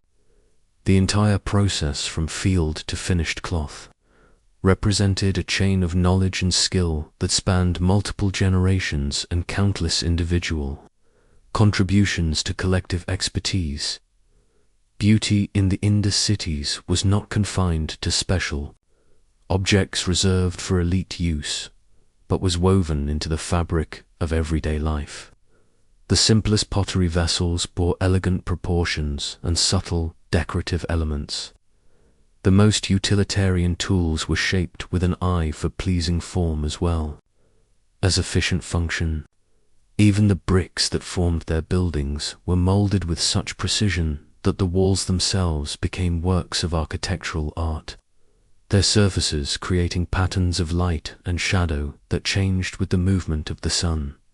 The small sculptures that have survived from their civilization reveal artists who observed the world around them with extraordinary sensitivity.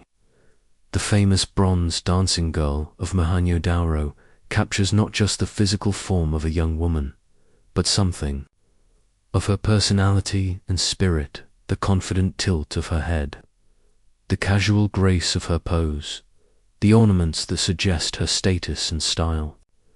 This was portraiture that went beyond mere representation to achieve genuine artistic expression.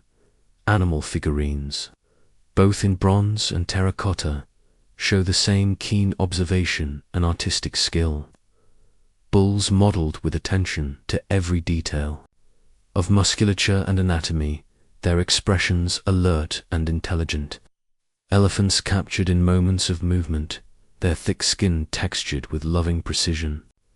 Birds with wings spread as if frozen in mid-flight, their forms suggesting the careful study of living creatures rather than stylized conventions.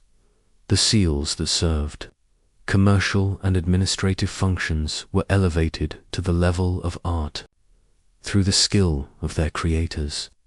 Each animal depicted was a masterpiece in miniature, carved with such precision that modern viewers can identify specific species and even individual characteristics. The mysterious script that accompanies these images flows with the rhythm of true calligraphy, suggesting that writing itself was considered a form of artistic expression. Jewelry and personal ornaments reveal an aesthetic sense that valued both precious materials and skilled craftsmanship. Necklaces of perfectly graduated beads, each polished to a lustrous finish that enhanced the natural beauty of stone and shell. Bangles carved from single pieces of shell, their surfaces decorated with geometric patterns that complemented the curves of the human wrist. Hair ornaments of gold and silver, shaped like flowers and leaves to suggest the beauty of nature adorning human beauty. The geometric patterns that decorated pottery, textiles, and architecture suggest mathematical knowledge applied to aesthetic purposes.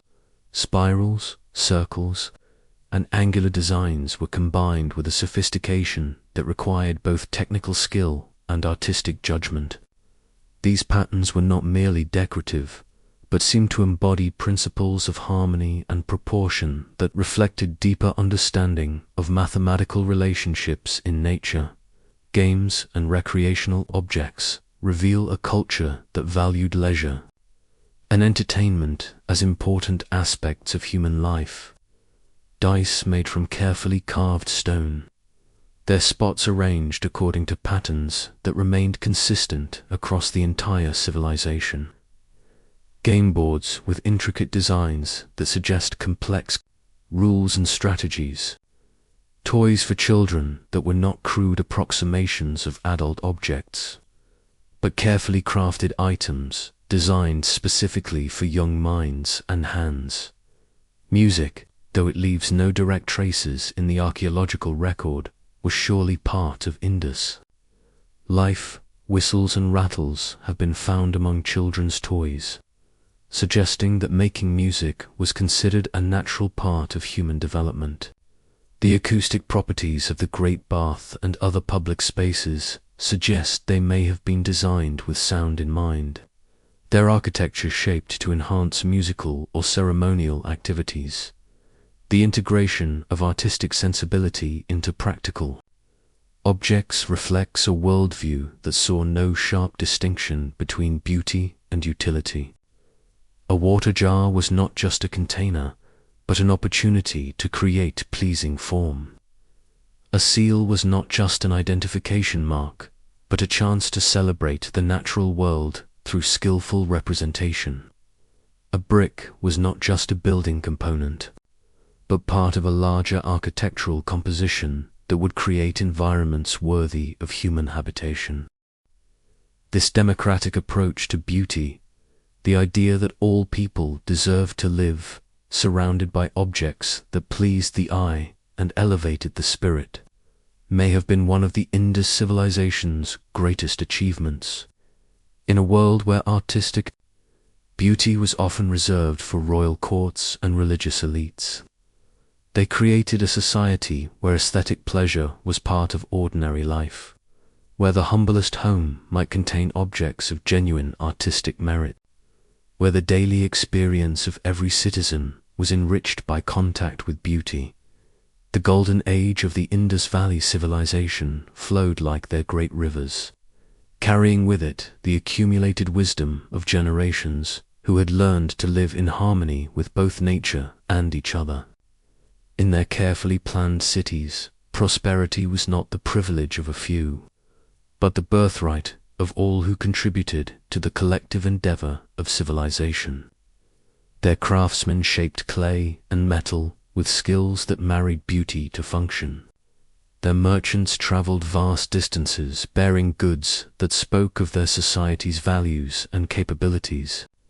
Their farmers coaxed abundance from soil and water through techniques refined over centuries of patient observation. Yet even as their cities flourished and their trade networks extended across the known world, the seeds of change were already stirring in the deeper currents of time. The rivers that had given them life were beginning their slow, inexorable shift toward new courses. The climate that had blessed them with predictable rains was entering a period of subtle but significant change. The very success of their civilization, its growth and expansion, was creating pressures that would test the resilience of their carefully constructed society. But these challenges lay in the future, still hidden beyond the horizon of their golden afternoon. For now, the potter's wheel still turned, the merchants still prepared their caravans, and the sacred waters of the great bath still reflected the unchanging stars, carrying forward the dreams and wisdom of a people who had learned to build beauty and prosperity through the patient arts of peace. Yet even as the Indus Valley people mastered the rhythms of their rivers and seasons, something deeper was stirring in the world around them. The very forces that had given birth to their civilization, the monsoons, the rivers, the fertile plains, began to shift with the slow, inexorable patience of geological time. Like a whisper that grows gradually louder, change crept across the landscape, subtle at first, then undeniable in the centuries that followed the height of Harappan glory. The skies began to tell a different story. The monsoons, those great seasonal rivers of air that had sustained countless generations, started their ancient dance to a subtly altered rhythm. Where once the rains had arrived with clockwork precision, now they came with uncertainty, sometimes too early, sometimes too late, sometimes not at all. The farmers of the Indus Valley, whose ancestors had learned to read every cloud and wind pattern, found themselves studying skies that no longer spoke in familiar tongues. Fields that had yielded abundantly for centuries began to show patches of brown among the green. Wells that had never run dry started to reveal their rocky bottoms. The great river itself, the Indus that had carved this civilization from the wilderness, began to change its course with increasing frequency, as if restless with its ancient bed, climate. That most subtle and powerful of forces was shifting across the entire region. The same patterns that had driven the expansion of the Sahara Desert were reaching eastward, bringing drier conditions to lands that had known abundance. The archaeological record, written in layers of soil and sediment, tells of increasing aridity. Pollen samples show the gradual retreat of forest and the advance of grassland. Lake beds that had held water for millennia began to fill with dust. But climate change in the ancient world unfolded across generations, slow enough that each generation might hope the next season would bring improvement, gradual enough that adaptation seemed possible. The Harappans, with their gift for engineering and urban planning, did not simply surrender to these changing conditions. They adapted, as they always had. New types of storage facilities appeared in the later phases of Harappan cities. Granaries were expanded and modified, their designs becoming more sophisticated in preserving grain through increasingly unpredictable growing seasons. Water management systems, already marvels of ancient engineering, were extended and refined. Longer channels carried water from more distant sources. Deeper wells were dug to reach falling water tables. The evidence of this adaptation can be seen in the shifting patterns of urban development. In the later phases of the civilization, There was less monumental construction and more practical investment in infrastructure. Public buildings were maintained and modified rather than replaced with grander versions. Resources were directed toward the essential systems that kept life flowing rather than the impressive symbols of prosperity. Yet even as the Harappans demonstrated their remarkable resilience, other pressures were building. To the west and northwest, across the mountains that bordered their world, new peoples were moving. These were not the settled farmers and urban dwellers that the Harappans understood, but pastoral nomads who moved with their herds across vast distances, following grass and water with the seasons. The Indo-Aryans, as history would later know, them were gradually pressing southward and eastward, not in great waves of conquest, but in the slow, steady movement of families and clans seeking new grazing grounds for their cattle. They brought with them a different way of life, mobile rather than settled, pastoral rather than agricultural, organized around kinship and tribal loyalty rather than urban hierarchy. The meeting of these two worlds was not necessarily violent, though conflict surely occurred. More often, it was a process of gradual integration, cultural exchange, and mutual adaptation. Harappan traders had long experience in dealing with diverse peoples, and their cities had always been cosmopolitan. But the scale and duration of this contact was different from anything they had previously encountered. Archaeological evidence suggests that the later phases of Harappan civilization show increasing cultural diversity. Pottery styles that had remained remarkably consistent across the vast Indus Valley region began to show more local variation. New types of weapons and tools appeared, reflecting technologies and traditions from beyond the traditional Harappan world. Burial practices, always varied but following general patterns, became more diverse. This cultural blending was perhaps most evident in the smaller settlements, while the great cities maintained their traditional character longer. The villages and towns that had always been the civilization's foundation began to change. New architectural styles appeared, blending Harappan urban planning with the domestic traditions of pastoral peoples. Different types of hearths and cooking arrangements reflected new dietary practices and social customs. As environmental pressures mounted and cultural changes accelerated, the bonds that had held the Indus Valley civilization together for more than a millennium began to show strain. The standardization that had been one of civilization's greatest strengths, the uniform weights and measures, the consistent pottery styles, the shared urban planning principles started to break down. Trade routes that had carried goods and ideas across thousands of miles became less reliable. The changing climate affected not only agriculture, but also the predictability of transportation. Rivers that had been navigable highways began to change course more frequently or lose volume. In crucial seasons, mountain passes that had been open became more dangerous as political conditions shifted in distant lands. The great Harappan cities, which had always depended on their connections to a vast network of smaller settlements, found themselves increasingly isolated. Mohenjo-Daro, built on its artificial platform above the floodplain, required constant maintenance as water levels and river courses shifted. The engineering that had made it a marvel became a burden as resources grew scarcer.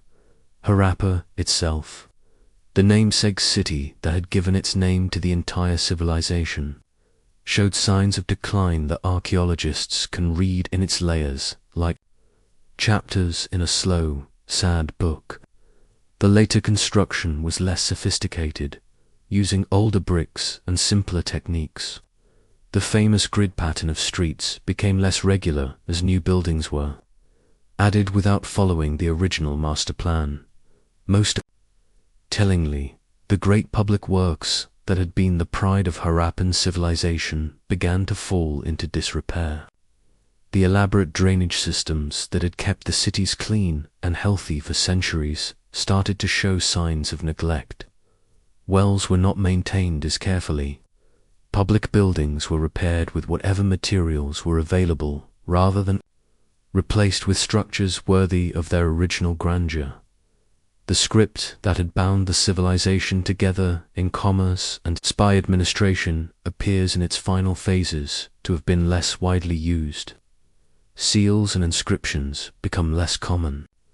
In the archaeological record, either literacy was declining or the need for long distance. Administration and record-keeping was diminishing as the network of settlements became less integrated. Yet even in decline, the Harappan cities retained their essential character. There was no sudden destruction, no layer of ash and burned debris to mark a violent end. Instead, there was gradual abandonment, gradual simplification, gradual return to more basic ways of life. The people adapted as they always had, but the adaptations grew larger and more fundamental until they transformed the very nature of their civilization. Some scholars suggest that the Harappans' very success in adaptation may have contributed to their civilization's transformation. As conditions changed, different parts of the vast Indus Valley region found different solutions. Communities that had once been part of a unified cultural system developed increasingly distinct responses to their local challenges in the north, where the influence of Indo-Aryan pastoralists was strongest. Settlements began to emphasize different types of buildings and different social arrangements. In the south, where maritime trade remained important, communities adapted in ways that reflected their continued connections to the sea. In the east, where new rivers offered opportunities for settlement, people developed new patterns of urban organization. This regional diversification was perhaps a natural response to changing conditions, but it meant that the uniform culture that had defined the Harappan world was gradually dissolving into something more varied and localized. The great cities that had once been the centers of a unified civilization found themselves becoming the capitals of increasingly independent regions. The river Saraswati, which had once flowed parallel to the Indus and supported hundreds of settlements, along its banks began its slow disappearance.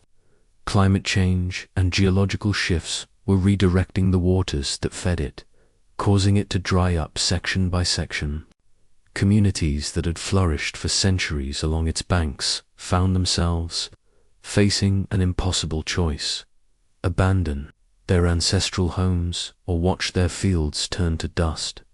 The loss of the Saraswati was more than just an environmental disaster.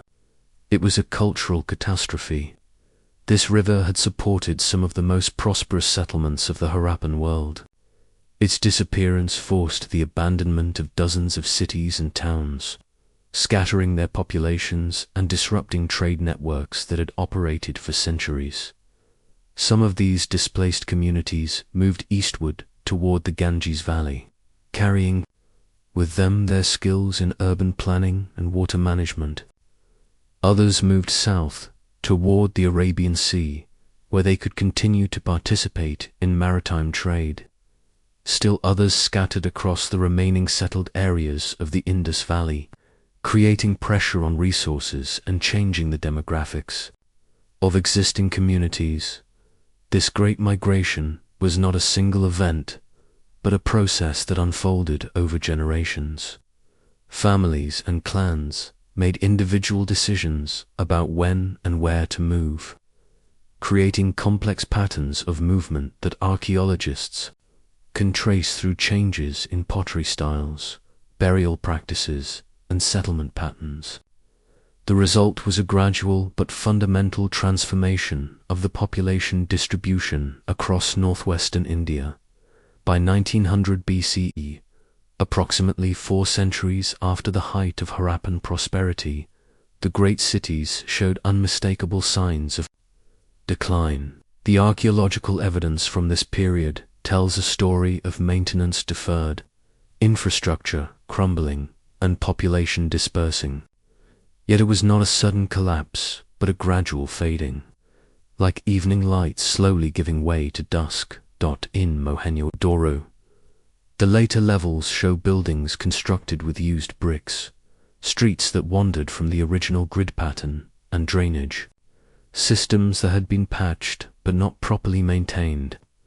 The Great Bath, once the center of public life, shows signs of having been abandoned and partially filled in. Houses were subdivided to accommodate more families in smaller spaces, suggesting either population pressure from refugees or economic decline that made it difficult to maintain large residences. The standardization that had been the hallmark of Harappan culture became increasingly rare. Pottery, once so uniform across the entire civilization that sherds from Harappa were nearly indistinguishable from those found in Gujarat, began to show more local variation. Weights and measures, once precise and universal, became more approximate and regional. The technologies that had maintained unity across vast distances were breaking down. Trade goods from distant lands became less common in Harappan cities. Seals showing Mesopotamian influence, once regular features of archaeological assemblages, virtually disappeared. The shell bangles that had come from the Arabian Sea coast became rare in inland sites. The lapis lazuli that had traveled from Afghanistan stopped appearing in ordinary household contexts, though it continued to be found in elite burials. This decline in long-distance trade was both a cause and effect of the civilization's transformation. As the Harappan cities became less integrated with each other, they had fewer goods to offer distant trading partners. As trade relationships weakened, the cities lost access to the raw materials and finished goods that had enriched their economies and maintained their technological sophistication. The script that had been so important to Harappan administration appears to have been used less frequently in the later periods. Seals bearing inscriptions become rarer in the archaeological record, and those that do appear often show signs of being carved by less skilled craftsmen. Whether this represents a decline in literacy or simply a reduced need for formal record-keeping, it marks another way in which the unified culture of the Harappan world was fragmenting. Yet even as the great cities declined, life continued in modified forms. Smaller settlements, always the foundation of Harappan society, often showed greater resilience than the urban centers. Villages that had depended less on long-distance trade and monumental architecture adapted more easily to changing conditions. Their inhabitants maintained modified versions of Harappan traditions while adopting new practices that helped them cope with environmental and social changes. Agriculture, the ultimate foundation of any settled civilization, continued in many areas despite the challenges. Farmers adapted their crops and techniques to changing rainfall patterns. They dug deeper wells and built more sophisticated irrigation systems. They diversified their crops to spread risk across different growing seasons and soil conditions. The knowledge of water management that had made the Harappan cities possible was refined and adapted to serve smaller, more scattered communities. The crafts that had made Harappan goods valuable throughout the ancient world continued, though often in simplified forms.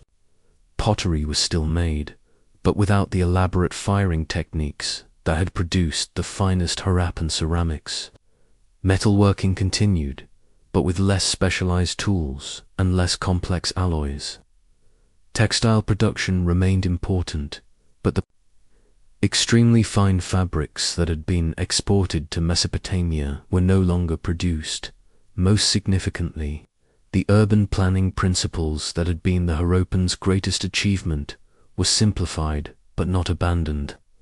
Later settlements often show modified versions of the grid pattern, scaled down to smaller communities.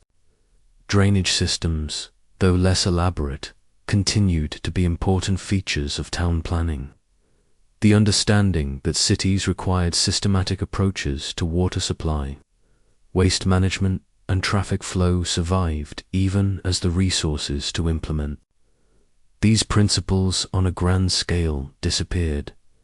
By 1800 BCE, the transformation was largely complete. The great cities that had dominated the landscape for more than 7 centuries were either abandoned or so changed as to be barely recognizable. Harappa itself survived as a settlement, but it was a town rather than a metropolis, serving local needs rather than governing a vast region. Mohenjo-daro was gradually abandoned as the Indus River changed course and the artificial platform on which it stood became increasingly difficult to maintain. Vida, the great city of Gujarat, shows perhaps the most poignant evidence of this transformation. Its massive stone walls and sophisticated water management systems were maintained for some time after the other cities had declined, suggesting that its inhabitants were determined to preserve their urban way of life. But eventually, even Dolavira was abandoned, its reservoirs empty and its streets silent. The people did not disappear.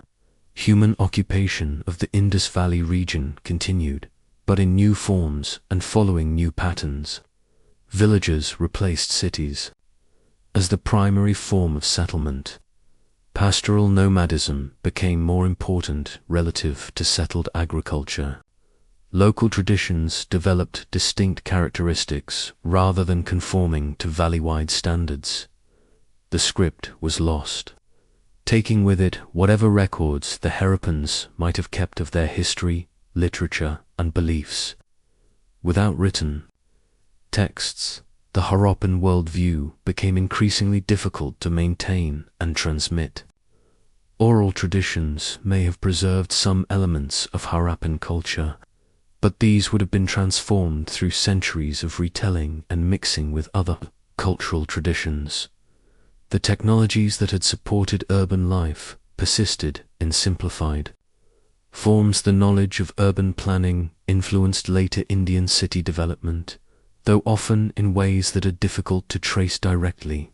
Agricultural techniques developed during the Harappan period continued to be used and refined. Craft traditions evolved and merged with those of other cultures, creating new synthetic forms that preserved some elements of the old while adapting to new conditions. Most importantly, the fundamental insight that human communities could be organized on principles of order, planning, and cooperation for the common good was not lost. Though the specific forms of Harappan urban organization disappeared, the understanding that cities required systematic approaches to common problems influenced all subsequent urban development in the Indian subcontinent.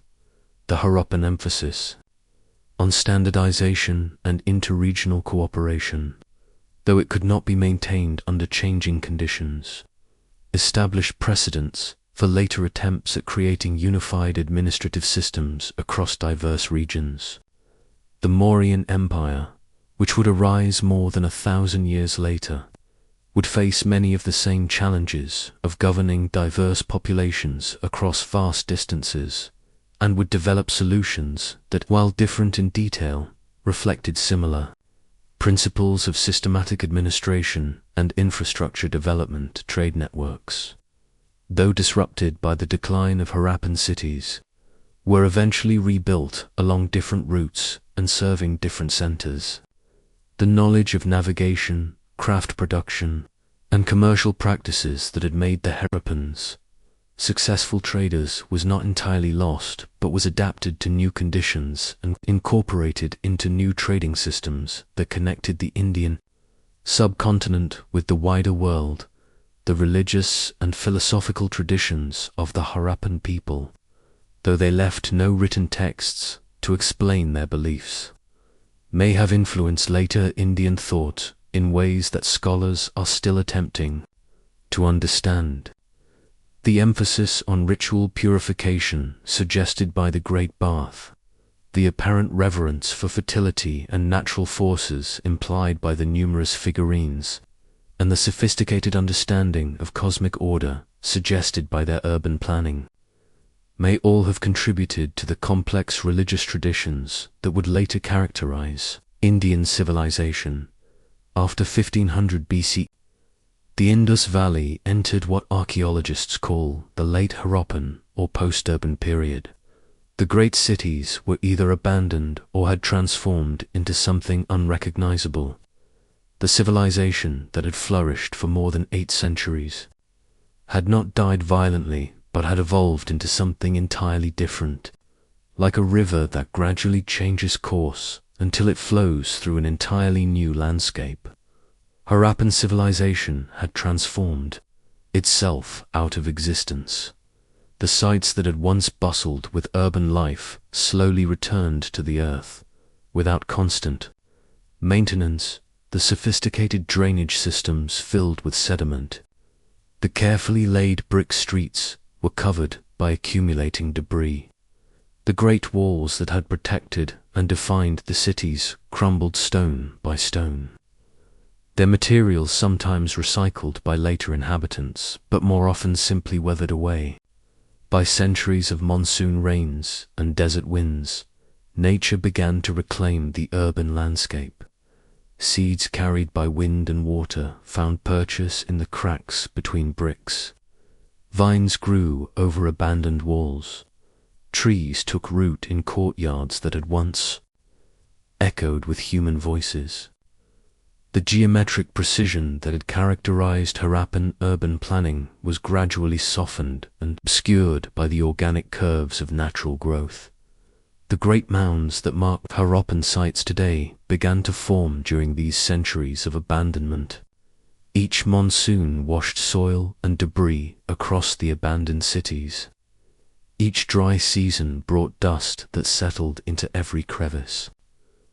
Layer by layer, year by year, the cities were buried under the accumulating sediments of time, preserved like insects in amber but hidden from human sight. Local populations continued to live in the region, but they knew nothing of the urban civilization that lay beneath their feet.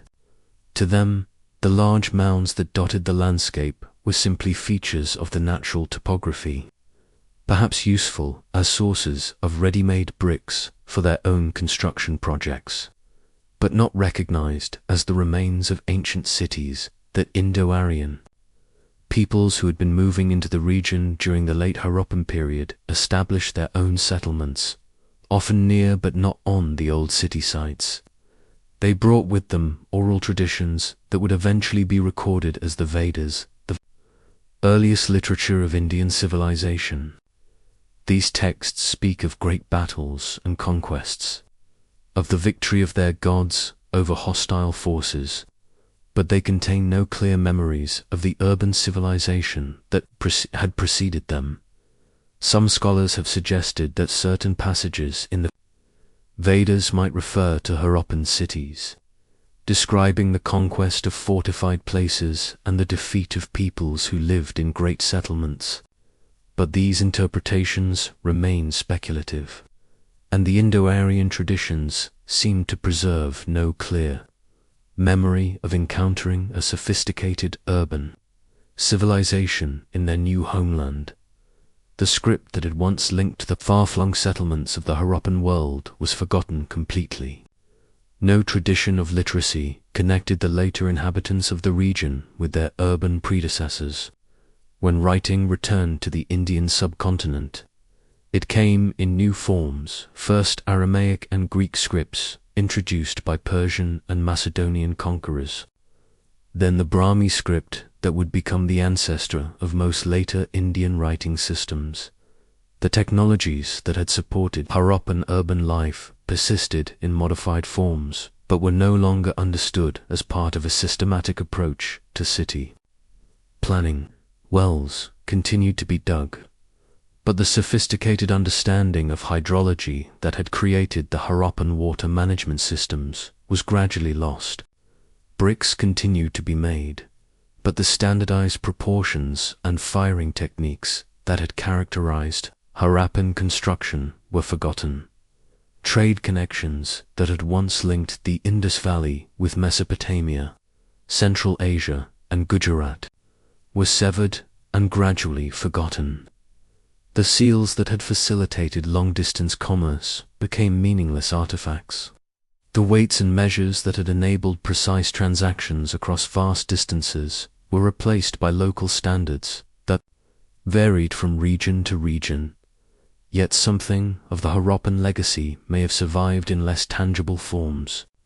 The ideal of urban life as a form of civilized existence, the notion that human communities could be organized according to rational principles, the understanding that cooperation and planning could overcome the challenges of environmental uncertainty.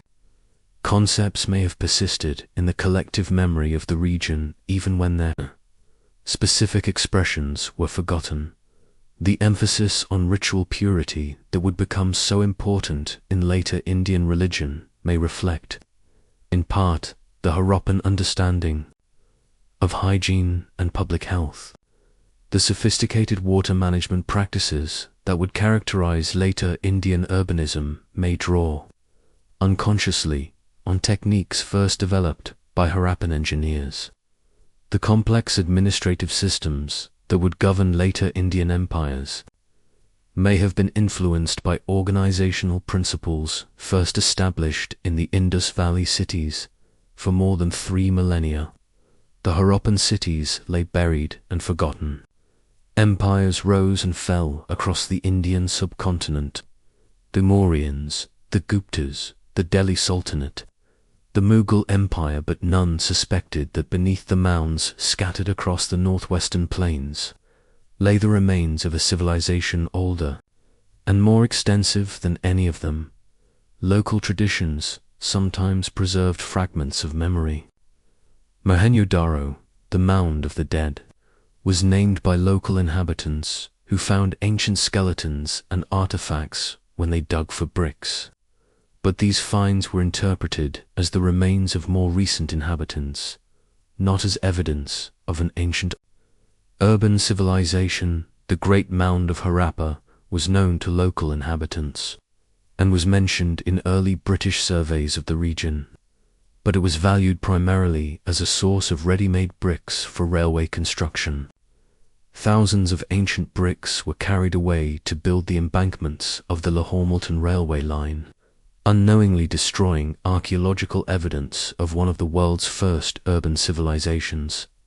It was not until the 1920s that archaeologists began to understand what lay beneath these innocuous-looking mounds. The discovery of the Harappan civilization was one of the great archaeological revelations of the 20th century, comparable to the decipherment of Egyptian hieroglyphics or the excavation of Troy. Suddenly, the history of human civilization had to be rewritten to include this previously unknown urban culture that had flourished 4,000 years ago. The first excavations revealed cities of a sophistication that shocked the archaeological world. Here were urban settlements that rivaled contemporary Mesopotamian cities in size and surpassed them in systematic planning. Here was evidence of a literate civilization that had maintained cultural unity across an area larger than modern Pakistan and northwestern India. Here was proof that urban life had developed independently in the Indian subcontinent at least as early as anywhere else in the world. As excavations continued through the 20th and into the 21st century, the full extent of Harappan achievement became clear. This was not just another ancient civilization, but one that had developed unique solutions to the challenges of urban life. Their cities were marvels of planning and engineering. Their craft production achieved levels of standardization and quality that would not be seen again for centuries. Their trade networks spanned continents. Yet, even as archaeologists uncovered the material remains of Harappan civilization, the people themselves remained mysterious. Without deciphered texts, their thoughts, beliefs, and social organization could only be inferred from material evidence. They had left behind the shells of their cities, but not the stories of their lives. They had preserved their technologies, but not their dreams. This silence, more than any physical destruction, marks the true end of the Harappan world. Civilizations can survive the loss of cities, the collapse of political systems, even environmental catastrophes, but they cannot survive the loss of memory. When the last person who could read the Harappan script died, when the last storyteller who knew the ancient tales fell silent, when the last priest who understood the old rituals passed away, then the Harappan civilization truly ended. What remained was magnificent but mute testimony to human achievement. The carefully planned cities, the sophisticated drainage systems, the standardized weights and measures, the exquisite craftsmanship, spoke of a people who had mastered the challenges of urban life. But they could no longer speak of why these achievements mattered, what values they embodied, what dreams they represented. The Harappan civilization had become archaeology material evidence of vanished lives, fragments of pottery and bronze, from which scholars must piece together the story of an entire culture. They had achieved a kind of immortality, but it was the immortality of ruins, not of living memory.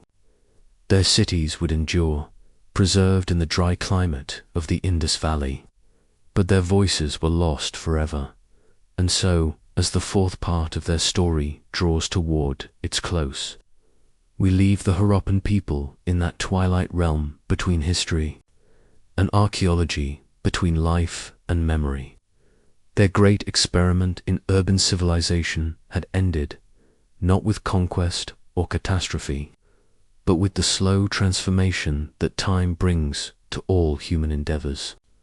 They had built cities that would outlast empires, but they could not build bridges strong enough to carry their culture across the centuries of change that separated their world from ours.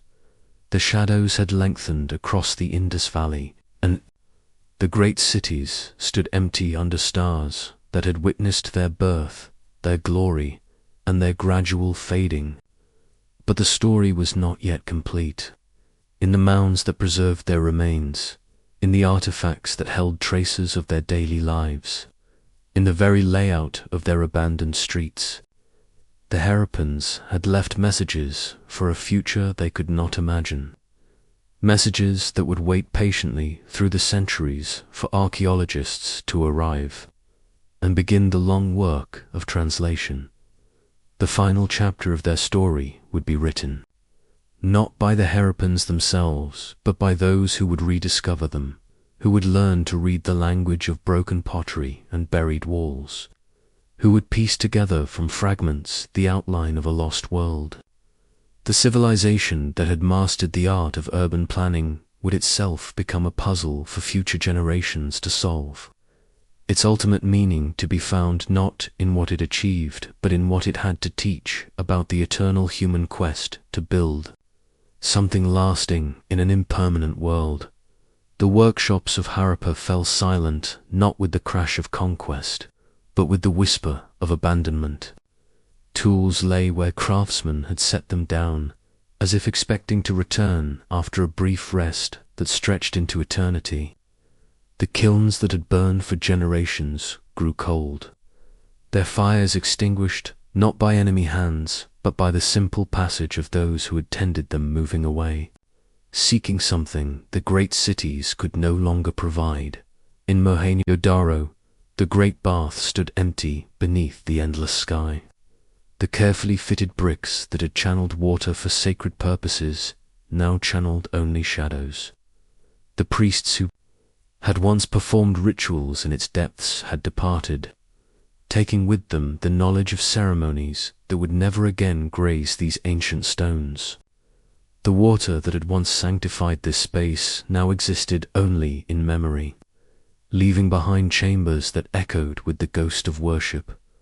The decline was not uniform across the vast territories of the Indus civilization. Some settlements clung to life longer than others, their inhabitants adapting to new realities with the resilience that had built their civilization. In the smaller towns and villages, life continued with a different rhythm, one that echoed the old ways but lacked their former grandeur. Potters still shaped clay on their wheels, but the sophisticated designs gave way to simpler forms. Merchants still traded, but along shorter routes that no longer connected a vast network of cities. The standardization that had been the hallmark of Indus civilization began to fragment. Weights and measures, once uniform across thousands of miles, showed variation as local customs reasserted themselves. The universal script appeared less frequently on seals and pottery, eventually disappearing entirely as the need for long communication diminished. Each community began to develop its own characteristics, like branches of a great tree that had been severed from its trunk. Archaeological evidence suggests that some inhabitants of the great cities did not simply abandon their homes but gradually modified their living patterns. Upper floors of buildings were abandoned first, with families consolidating into ground floor rooms. Streets that had once bustled with activity were used for storage or small-scale manufacturing. The great public buildings were repurposed for domestic use, their original functions forgotten as the social structures that had supported them dissolved. The river systems that had nurtured the civilization continued their inexorable changes. The Sarasvati, already diminished, eventually disappeared entirely into the sands of the Thar Desert, leaving only its memory preserved in ancient texts that would be composed centuries later. The Indus itself shifted its course multiple times, abandoning settlements that had been built to take advantage of its life-giving waters. Fields that had been green with wheat and barley returned to their natural state, reclaimed by wild grasses and shrubs. The great granaries, once symbols of abundance and security, stood empty. Their sophisticated storage systems, designed to preserve grain through seasons of feast and famine, held only dust and the occasional nesting bird. The careful accounting that had tracked the movement of agricultural surplus was no longer needed when there was barely enough for local consumption. The social mechanisms that had distributed food across the population gradually broke down as communities became more insular and self-reliant. Trade routes that had connected the Indus Valley to Mesopotamia, Central Asia, and the Iranian plateau slowly fell into disuse. The ports that had welcomed ships from distant lands became silted harbors where fishing boats might occasionally anchor. The manufactured goods that had once traveled these routes, the beautiful pottery, intricate seals, and sophisticated tools, were no longer produced in quantities sufficient for export. Local markets continued to function, but the grand commercial networks that had enriched the civilization gradually withered. The urban planning that had made Indus cities marvels of engineering began to break down. Drainage systems, no longer maintained by organized civic authority, became clogged and ineffective. Streets that had been regularly cleaned and maintained accumulated debris. The standardized brick-making that had created uniform building materials gave way to more haphazard construction using whatever materials were available locally. Yet the people themselves did not simply vanish into history. Population centers shifted from the great cities to smaller settlements, often in areas that had previously been peripheral to the main civilization. These communities carried with them elements of Indus culture, agricultural techniques, crafts, traditions, and social practices, but adapted them to new circumstances and environments. The cultural DNA of the civilization survived even as its most visible manifestations disappeared. Some scholars believe that climate change played a crucial role in this transformation. A gradual shift toward more arid conditions would have put increasing pressure on the agricultural systems that supported the large urban populations. As rainfall decreased and rivers became less reliable, the intensive agriculture that had sustained the civilization would have become increasingly difficult to maintain. Communities would have been forced to adopt more sustainable, smaller-scale practices. The social structures that had coordinated activities across vast distances required constant maintenance and communication. As environmental pressures mounted and populations dispersed, these systems would have become increasingly difficult to sustain. The peaceful, cooperative ethos that had characterized Indus society may have been better suited to times of abundance than to periods of stress and scarcity. Archaeological evidence from the later periods of Indus civilization shows signs of economic stress. Seals become less standardized, pottery shows more variation in quality, and there are fewer examples of the luxury goods that had characterized the height of the civilization. This suggests a gradual economic decline rather than sudden collapse, a slow erosion of the prosperity that had supported such sophisticated urban development. The absence of monumental architecture or obvious signs of military conquest has led many researchers to conclude that the Indus civilization declined gradually rather than falling to external invasion. The people seem to have adapted to changing circumstances by simplifying their lives and returning to more basic forms of social organization. This process may have taken several centuries, with different regions experiencing decline at different rates. As the great cities emptied and the sophisticated civilization of the Indus Valley transformed into something simpler and more dispersed, the process of forgetting began. The impressive urban centers that had housed hundreds of thousands of people slowly returned to the earth from which they had risen. Wind and rain, patient in their work, began the gradual process of covering the remains of humanity's greatest achievements with protective layers of dust and sediment. The abandonment was not complete or immediate. For decades, and perhaps centuries, some inhabitants lingered in the great cities, maintaining smaller communities within the vast urban frameworks. These post-Urban settlements show a different character from the original planned cities. Houses were built without regard to the original street patterns, often using bricks scavenged from abandoned buildings. The careful engineering of drainage systems was ignored as people adapted to a simpler way of life.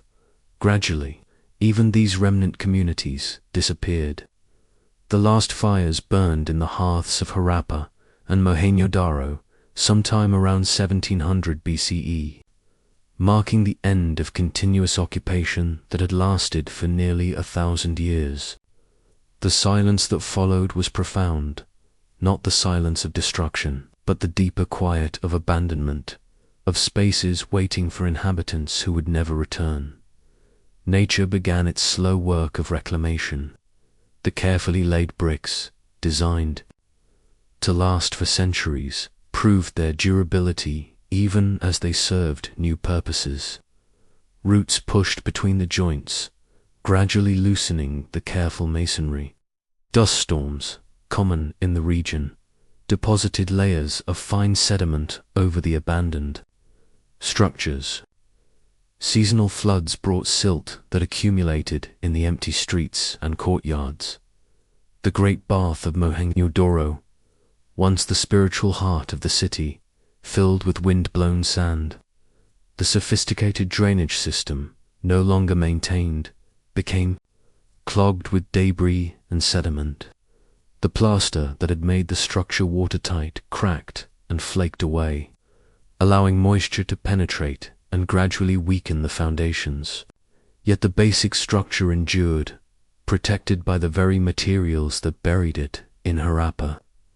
The massive granaries stood empty against the sky for decades before vegetation began to take root in their walls. Birds nested in the spaces where grain had once been stored, and small animals found shelter in the abandoned chambers. The great platforms that had supported the storage facilities became islands of elevated ground as the surrounding areas gradually filled with sediment carried by wind and water. The sophisticated water management systems that had been the pride of Indus engineering slowly deteriorated. Wells that had provided clean water for centuries became filled with debris and eventually forgotten. The covered drains that had carried waste away from residential areas collapsed in places, creating depressions in the ground that would puzzle archaeologists millennia later. Reservoirs and tanks, once carefully maintained, became seasonal ponds that supported different kinds of life. The process of forgetting was not merely physical but cultural as well. The knowledge of how to read the Indus script died with the last scribes who had used it for administrative purposes. The techniques for creating the standardized weights and measures were lost as trade networks collapsed and the need for uniform standards disappeared. The social practices that had coordinated activities across vast territories were forgotten as communities became more localized and self-sufficient. The religious and ceremonial aspects of Indus civilization also faded from memory. The meaning of the symbols found on seals and pottery was lost as the contexts in which they had been used disappeared. The rituals that had been performed in the Great Bath and other ceremonial structures were forgotten as the priestly classes that had conducted them dispersed or died out. The spiritual significance of the many female figurines found throughout Indus sites became a mystery as the religious practices they represented evolved or vanished. Trade goods that had once traveled thousands of miles to reach Indus cities became rare and eventually ceased to arrive entirely. The shells from the Arabian Sea that had been crafted into beautiful ornaments were no longer imported to inland cities. The lapis lazuli from Afghanistan that had adorned the wealthy was replaced by local stones of lesser quality. The sophisticated alloys used in bronze working were simplified as the trade networks that supplied rare metals collapsed. The agricultural techniques that had supported large urban populations were gradually abandoned as communities became smaller and less centralized. The sophisticated irrigation systems that had brought water to distant fields fell into disrepair without the organized labor and coordination they required. Crop varieties that had been carefully selected for their yield and storage properties were replaced by hardier, more adaptable strains, better suited to changing conditions.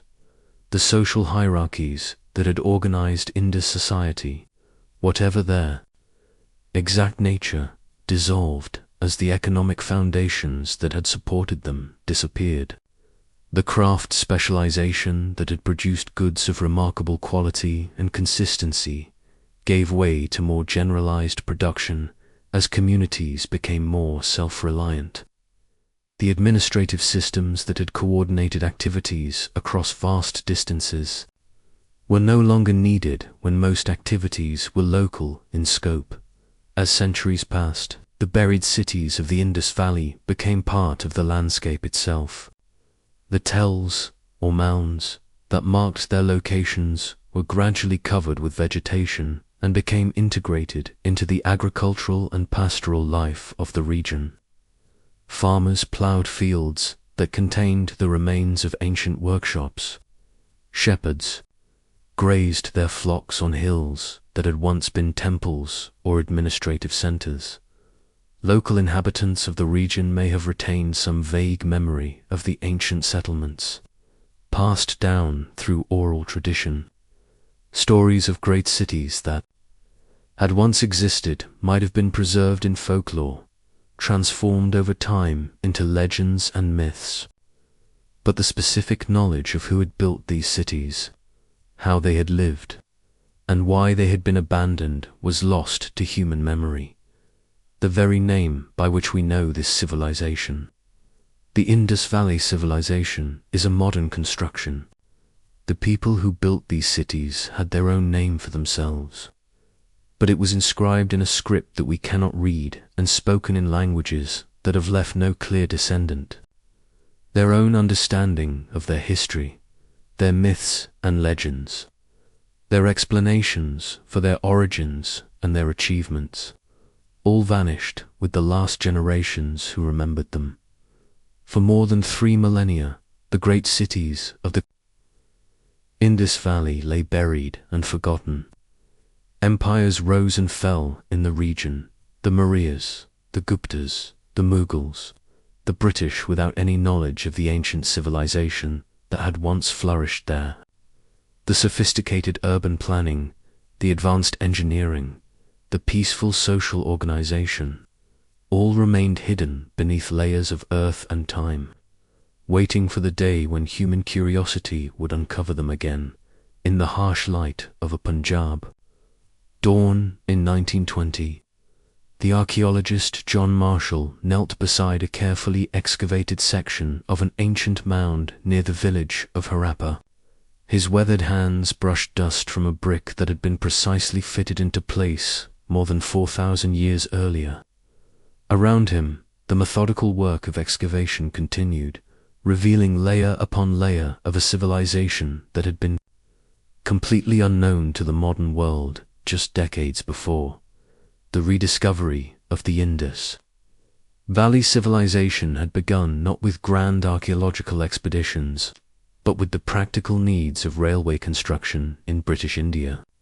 In the 1850s, engineers building the East Indian Railway needed ballast for their tracks. They found a convenient source of material in the ancient mounds that dotted the landscape near Harappa. Thousands of ancient bricks, fired with a skill that made them superior to many modern alternatives, were ground up and used as track ballast for hundreds of miles of railway line. It was a tragic irony that the very efficiency and durability that had made Indus bricks valuable to their original builders also made them valuable to railway engineers who had no idea of their historical significance. For decades, the archaeological evidence of one of humanity's greatest civilizations was literally pulverized to provide a foundation for the symbol of British technological progress in India. The first glimmers of archaeological awareness came in the 1870s when Alexander Cunningham, the first Director General of the Archaeological Survey of India, visited Harappa and noted the presence of ancient seals with what appeared to be a pictographic script. However, the significance of these finds was not immediately understood. The seals were catalogued as curiosities from some unknown ancient culture, but there was no conception of the vast civilization they represented. It was not until the early 20th century that systematic archaeological investigation began to reveal the true scope of the Indus Valley civilization. In 1921, Pi-Ramesses began excavations at Harappa under the direction of John Marshall. Almost simultaneously, R.D. Banerjee was uncovering similar structures at Mohenjo-daro. As the excavations progressed, it became clear that these were not isolated settlements, but part of a vast urban civilization that had flourished across a huge area of the Indian subcontinent. The excitement of these early discoveries was palpable in the archaeological reports of the time. Here was a Bronze Age civilization that rivaled ancient Mesopotamia and Egypt in its sophistication, yet it was completely unknown to historical records. The planned cities, the advanced engineering, the standardized weights and measures, all pointed to a level of social organization that challenged existing understanding of ancient civilizations. John Marshall, writing in 1924, captured the amazement of the archaeological community. Not often has it been given to archaeologists, as it was given to Schliemann at Tiryns and Mycenae, or to Stein in the deserts of Turkestan, to light upon the remains of a long-forgotten civilization. It looks, however, at this moment, as if we were on the threshold of such a discovery in the Indus Valley of India. As excavations continued through the 1920s and 1930s, the picture of Indus civilization became clearer. The sophisticated urban planning was unlike anything known from other ancient civilizations. The absence of monumental religious architecture and obvious signs of warfare suggested a society organized on different principles from the palace-temple complexes of Mesopotamia or the pyramid-building culture of Egypt. The discovery of the undeciphered script added another layer of mystery to the civilization. Here were hundreds of seals and pottery fragments bearing inscriptions in a script that bore no resemblance to any known writing system. The brevity of most inscriptions and the lack of a bilingual text comparable to the Rosetta Stone made decipherment extremely difficult. The script became a tantalizing puzzle that has engaged scholars for nearly a century without yielding its secrets. Archaeological techniques in the early 20th century were less sophisticated than modern methods, and some valuable information was undoubtedly lost in the initial excavations. However, the dedication and careful observation of early archaeologists preserved enough evidence to allow later researchers to build a comprehensive picture of Indus civilization. The detailed recording of architectural features, the careful cataloguing of artifacts, and the recognition of the importance of stratigraphic layers all contributed to our understanding of this ancient culture. The 1940s brought both triumph and tragedy to Indus archaeology. The excavations at Harappa and Mohenjo-Daro had revealed the essential features of the civilization, but the partition of India in 1947 divided the major Indus sites between the newly created nations of India and Pakistan. This political division complicated archaeological research and led to different approaches and interpretations in the two countries. The post-independence period saw renewed interest in Indus civilization from both Indian and Pakistani archaeologists. New sites were discovered, extending the known boundaries of the civilization and revealing regional variations within the overall Indus cultural framework. Sites like Dholavira in Gujarat, with its sophisticated water management system, and Rakhigarhi in Haryana, which may have been one of the largest Indus cities, added new dimensions to our understanding of the civilization. But modern archaeological techniques have revolutionized the study of Indus civilization. Radiocarbon dating has provided more precise chronologies. Satellite imagery has helped identify new sites and understand the ancient geography of the region. Computer analysis has revealed patterns in the undeciphered script that might provide clues to its meaning. DNA analysis of ancient remains has begun to shed light on the population movements and genetic connections of Indus people. The environmental archaeology of recent decades has helped explain the rise and decline of Indus civilization. Studies of ancient pollen, soil composition, and river systems have revealed the changing climate and geography of the Indus Valley over time. The role of river changes, particularly the drying up of the Sarasvati river system, has been better understood. Through geological and archaeological evidence, each new discovery has added complexity to our understanding of Indus civilization. What initially appeared to be a uniform culture spread across a vast area has revealed regional variations and temporal changes. The civilization that emerged from archaeological investigation was more diverse and dynamic than early researchers had imagined, with different cities and regions showing distinct characteristics while maintaining overall cultural unity.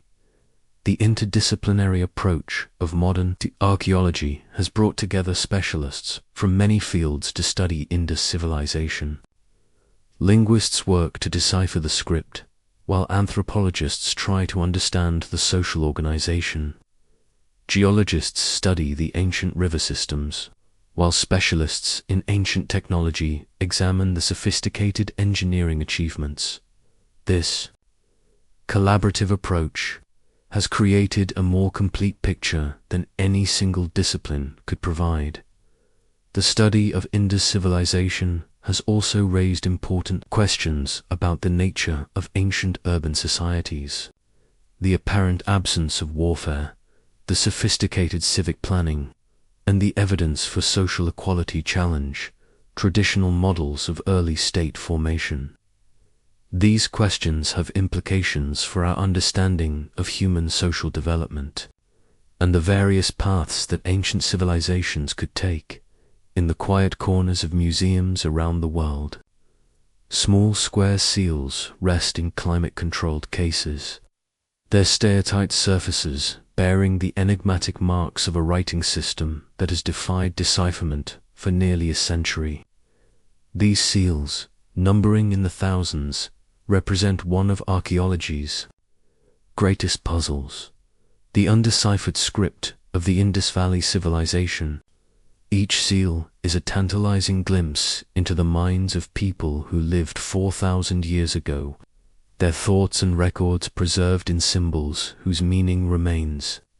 Locked away from modern understanding, the Indus script appears on a variety of objects throughout the civilization's territory, most commonly found on square seals carved from steatite. The script also appears on pottery, bronze implements, ivory rods, and copper tablets. The script consists of approximately 400 distinct signs, ranging from simple geometric shapes to complex pictographic symbols that seem to represent animals, people, and objects from daily life. The brevity of Indus inscriptions has been one of the greatest obstacles to decipherment. Most texts contain only 3 to 5 symbols, with the longest known inscription containing just 26 signs. This contrasts sharply with other ancient scripts like Egyptian hieroglyphics or Mesopotamian cuneiform, which include lengthy texts that provide the redundancy and context necessary for linguistic analysis. The short Indus texts offer few clues about grammar, syntax, or the relationships between symbols. The apparent standardization of the script across the vast territory of Indus civilization suggests a unified system of communication and record-keeping. Seals found in Harappa show the same writing conventions as those discovered in Mohenjo-daro, despite the hundreds of miles separating these cities. This standardization implies a sophisticated administrative system that could maintain consistency across great distances and diverse populations. Early attempts at decipherment focused on finding connections between Indus symbols and known scripts from neighboring civilizations. Some researchers proposed that the script was an early form of Brahmi, the ancestor of many modern Indian scripts. Others suggested connections to Mesopotamian cuneiform or Egyptian hieroglyphics. However, none of these approaches yielded convincing results, and the unique character of the Indus script became increasingly apparent. The pictographic nature of many Indus symbols has led to various theories about their meaning. The frequent appearance of animals, bulls, elephants, rhinoceros, crocodiles suggests that these creatures held special significance in Indus culture. The unicorn seal, featuring a mythical animal with a single horn, is one of the most common and recognizable Indus symbols, appearing on hundreds of seals throughout the civilization's territory. computer analysis has revealed interesting patterns. In the arrangement of Indus symbols, certain combinations appear frequently, suggesting standardized formulas or phrases. Some symbols seem to function as diminutives, clarifying the meaning of other symbols, much like they do in Egyptian hieroglyphics. The statistical analysis of symbol frequencies and combinations has provided insights into the possible structure of the script. Even without revealing its meaning, the directionality of Indus writing has been determined through careful analysis of symbol spacing and arrangement. Most Indus texts are written from right to left, the opposite of modern English but similar to ancient Semitic scripts. Some longer inscriptions show a boustrophedon pattern, with alternating lines running in opposite directions, like the furrows of a ploughed field. One of the most intriguing aspects of the Indus script is its apparent logographic nature. Rather than representing individual sounds like an alphabet, or syllables like many ancient scripts, Indus symbols seem to represent whole words or concepts. This makes decipherment particularly challenging because there are no phonetic clues to guide researchers toward the underlying language. The identity of the language represented by the Indus script remains one of the greatest mysteries. Some scholars argue for a Dravidian language related to modern Tamil, Telugu, and other South Indian languages. Others propose a Sino-Tibetan connection, or suggest that the Indus language was an isolate with no surviving relatives. The absence of bilingual texts, which proved crucial for deciphering Egyptian hieroglyphics and Mesopotamian cuneiform, has made it impossible to definitively identify the language family. Recent computational approaches have brought new tools to bear on the decipherment problem. Machine learning algorithms have been used to identify patterns in the script that might not be apparent to human researchers. Statistical analysis has revealed structural similarities between the Indus script and known writing systems, suggesting that it does indeed represent language rather than mere pictorial symbols. The context in which Indus texts appear provides some clues about their purpose. The association of most inscriptions with seals suggests an administrative or commercial function. These seals may have served as signatures or identification markers for merchants, officials, or property owners. The standardized nature of many inscriptions implies a bureaucratic system that required consistent record-keeping practices. Some researchers have proposed that the Indus script was primarily numerical, used for accounting and measurement rather than recording language. The frequent appearance of certain symbols in predictable positions supports this theory, as does the apparent standardization of weights and measures throughout Indus civilization. However, the complexity and variety of the script suggest that it was capable of representing more than simple numerical information. The religious or ceremonial significance of some Indus symbols is suggested by their context and iconography. Seals bearing religious motifs often include inscriptions that may represent the names of deities, priests, or sacred concepts. The priest-king figure from Mohenjo-Daro, with its decorated robe and serene expression, exemplifies the sophisticated artistic tradition that accompanied the writing system. The gradual disappearance of the Indus script parallels the decline of the civilization itself. Later, inscriptions show less standardization and sophistication, suggesting that the administrative systems that had maintained the script were breaking down. The last known Indus inscriptions date to around 1700 BCE, after which the script disappears entirely from the archaeological record. Modern attempts at decipherment continue to employ increasingly sophisticated techniques. Comparative linguistics, statistical analysis, and computational modeling all contribute to ongoing research. While no definitive breakthrough has occurred, each new approach adds to our understanding of the script's structure and possible meaning. The patient work of scholars continues to chip away at this ancient puzzle, hoping to finally unlock the voices of the Indus Valley people.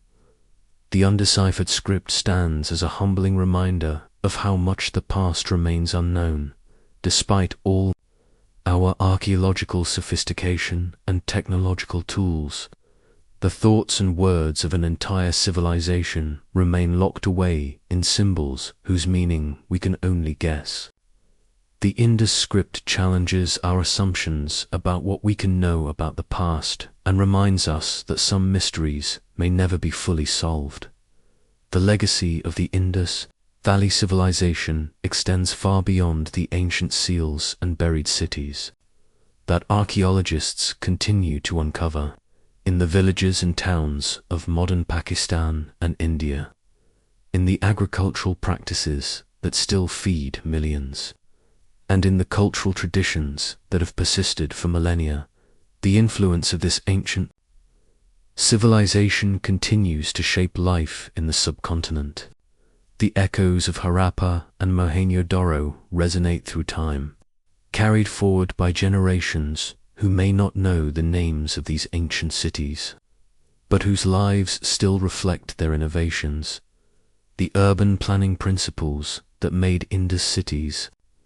Marvels of engineering have found new expression in modern city planning. The grid system of streets, the attention to sanitation and drainage, and the integration of residential and commercial areas all anticipate concepts that are central to contemporary urban design. When modern planners speak of sustainable cities, efficient water management, and equitable access to urban amenities, they echo concerns that were already being addressed by Indus engineers 4,000 years ago. The agricultural techniques developed in the Indus Valley continue to influence farming practices in the region. The careful management of water resources, the selection of crops suited to local conditions, and the development of irrigation systems all represent innovations that have been continuously refined and adapted over the centuries. Modern farmers in Punjab and Sindh still cultivate many of the same crops that sustained Indus civilization, using knowledge that has been passed down through countless generations. The craft traditions of the Indus Valley have also persisted in modified forms. The sophisticated pottery techniques, the working of metals, and the creation of jewelry and ornaments all find echoes in contemporary artisanal traditions. While the specific styles and methods have evolved, the fundamental skills and aesthetic sensibilities developed by Indus craftspeople continue to influence artistic production in the region. Perhaps most significantly, the social values that seem to have characterized Indus civilization, the emphasis on civic cooperation, the apparent absence of extreme social stratification, and the peaceful resolution of conflicts continue to resonate in South Asian cultural traditions. The concept of dharma, or righteous duty, that is central to Hindu and Buddhist philosophy may have roots that extend back to the ethical systems of the Indus Valley. The rediscovery of Indus civilization has had profound implications for understanding South Asian history and identity. For centuries, the history of the subcontinent was thought to begin with the arrival of Indo-Aryan peoples around 1500 BCE, the revelation of a sophisticated indigenous civilization that predated this migration by more than a millennium has fundamentally changed how South Asians understand their past and their place in world history. This historical perspective has been particularly important for the development of regional and national identities in modern Pakistan and India. The sophisticated achievements of Indus civilization provide evidence of indigenous South Asian contributions to world civilization that predate any external influences. This has been especially significant in post-colonial contexts, where there has been a need to claim and celebrate indigenous historical achievements. The peaceful nature of Indus civilization, as evidenced by the absence of weapons and fortifications in their cities, has also provided an alternative model for thinking about ancient societies. In a world often obsessed with military conquest and political power, the Indus Valley offers an example of a civilization that seems to have achieved greatness through cooperation, trade, and technological innovation rather than warfare and domination. Modern genetic studies have begun to trace the biological legacy of Indus populations.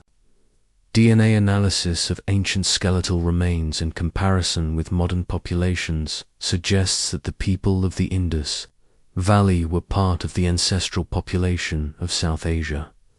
While there have been subsequent migrations and genetic mixing, the basic population structure of the region shows continuity with the Indus period.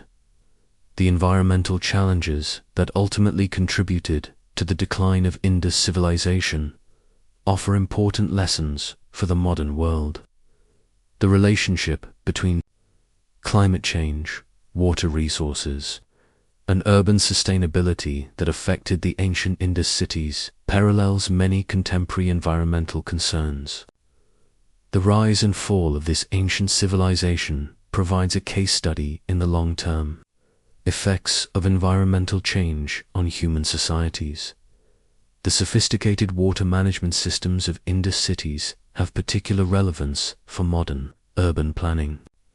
In water-scarce regions, the techniques for collecting, storing, and distributing water developed by Indus engineers offer insights that could be applied to contemporary challenges. The Great Bath of Mohenjo-daro, with its waterproof construction and efficient drainage, represents a level of hydraulic engineering that was not matched in the region for centuries after the decline of the civilization. The standardization that characterized Indus civilization in weights and measures, in brick sizes, and in urban planning reflects an understanding of the benefits of common standards that is highly relevant to modern economic and technological development. The ability to maintain consistent standards across vast distances and diverse populations was a remarkable achievement that facilitated trade and communication throughout the Indus territory. The mystery of the undeciphered Indus script continues to engage researchers and capture public imagination. Each new discovery of inscribed artifacts brings hope that the key to understanding this ancient writing system might finally be found. The script represents not just an archaeological puzzle, but a symbol of all that remains unknown about human history and achievement. Educational initiatives have begun to incorporate knowledge of Indus civilization into school curricula, ensuring that future generations will understand this important chapter in human history. Museums and archaeological sites in Pakistan and India attract visitors from around the world, spreading awareness of Indus achievements and their continuing relevance.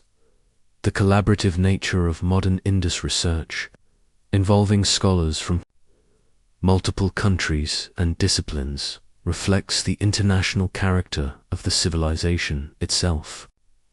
Just as ancient Indus merchants traded with cultures across Asia, modern researchers work together across national and academic boundaries to understand this shared human heritage. The questions raised by Indus civilization about the nature of urban society, the relationship between technology and social organization, and the possibilities for peaceful cooperation remain as relevant today as they were 4,000 years ago. As modern societies grapple with similar challenges of sustainability, equity, and governance, the example of the Indus Valley continues to offer insights and inspiration. The ongoing archaeological work at Indus sites ensures that our understanding of this civilization will continue to evolve. New techniques and technologies reveal previously unknown aspects of Indus life, while fresh discoveries expand our knowledge of the civilization's extent and diversity. Each new find adds another piece to the puzzle of understanding how these ancient people lived, worked, and organized their society. And so the story of the Indus Valley civilization continues to unfold, not just in the archaeological record but in the living traditions of South Asia. The cities of Harappa and Mohenjo-daro may lie buried beneath centuries of dust and sand, but their legacy lives on in the values, practices, and innovations they pioneered. In the careful planning of modern cities, in the patient work of farmers managing water resources, in the hands of craftspeople creating beautiful objects, and in the dreams of societies seeking to live in peace and prosperity, the spirit of the Indus Valley endures. The wind that blows across the ruins of these ancient cities carries with it the memory of a civilization that achieved greatness not through conquest but through cooperation, not through monuments to individual power, but through innovations that served the common good. In the silence of the archaeological sites, in the mystery of the undeciphered script, and in the questions that continue to emerge from each new discovery, the Indus Valley civilization speaks to us across the centuries. What they built with their hands has largely returned to dust, but what they've built with their minds and hearts, the techniques for living together in large numbers, the technologies for managing scarce resources, the social structures that enabled cooperation, across vast distances, these achievements echo through time. In the end, the greatest monuments of the Indus Valley civilization are not the impressive cities they built, but the enduring human values they embodied and the continuing quest to understand the mystery they left behind. The silence that now fills the streets of Harappa and Mohenjo-daro is not the silence of ending, but the silence of seed time, quiet depths where future understanding slowly grows. Each archaeological season brings new discoveries, each scholarly collaboration adds new insights, and each generation of students encounters this ancient civilization with fresh eyes and new questions. The story of the Indus Valley is far from over. It continues to be written by all those who seek to understand humanity's shared past and draw lessons for our common future. Beneath the patient earth, the bricks still lie in their careful patterns, the drains still follow their engineered courses, and the wells still mark the places where people once gathered to draw the water of life. Time flows over these ancient places like a river, carrying away the surface details while preserving the deeper truths. The Indus Valley civilization endures not in the stones of its cities, but in the persistent human hope that we can build something better, something that will last, something worthy of the gift of consciousness that we share with all who came before and all who will come after, in the end. As the stars wheel overhead in the same patterns the Indus Valley people once knew, their story becomes part of the larger human story, a testament to what we can achieve when we work together, a reminder of our dependence on the natural world, and an invitation to continue the ancient project of creating civilizations worthy of our highest aspirations. The dust of ages may cover their cities, but the light of their example continues to shine across the centuries, guiding us toward our own distant future. Thank you for joining us on this complete journey through the Indus Valley civilization. If these ancient voices have moved you, please like this video, subscribe to Fall Asleep to History, and share these timeless stories with others who might find peace in the wisdom of the past. Sweet dreams, and may the quiet strength of ancient Harappa and Mohenjo-daro accompany you into restful sleep.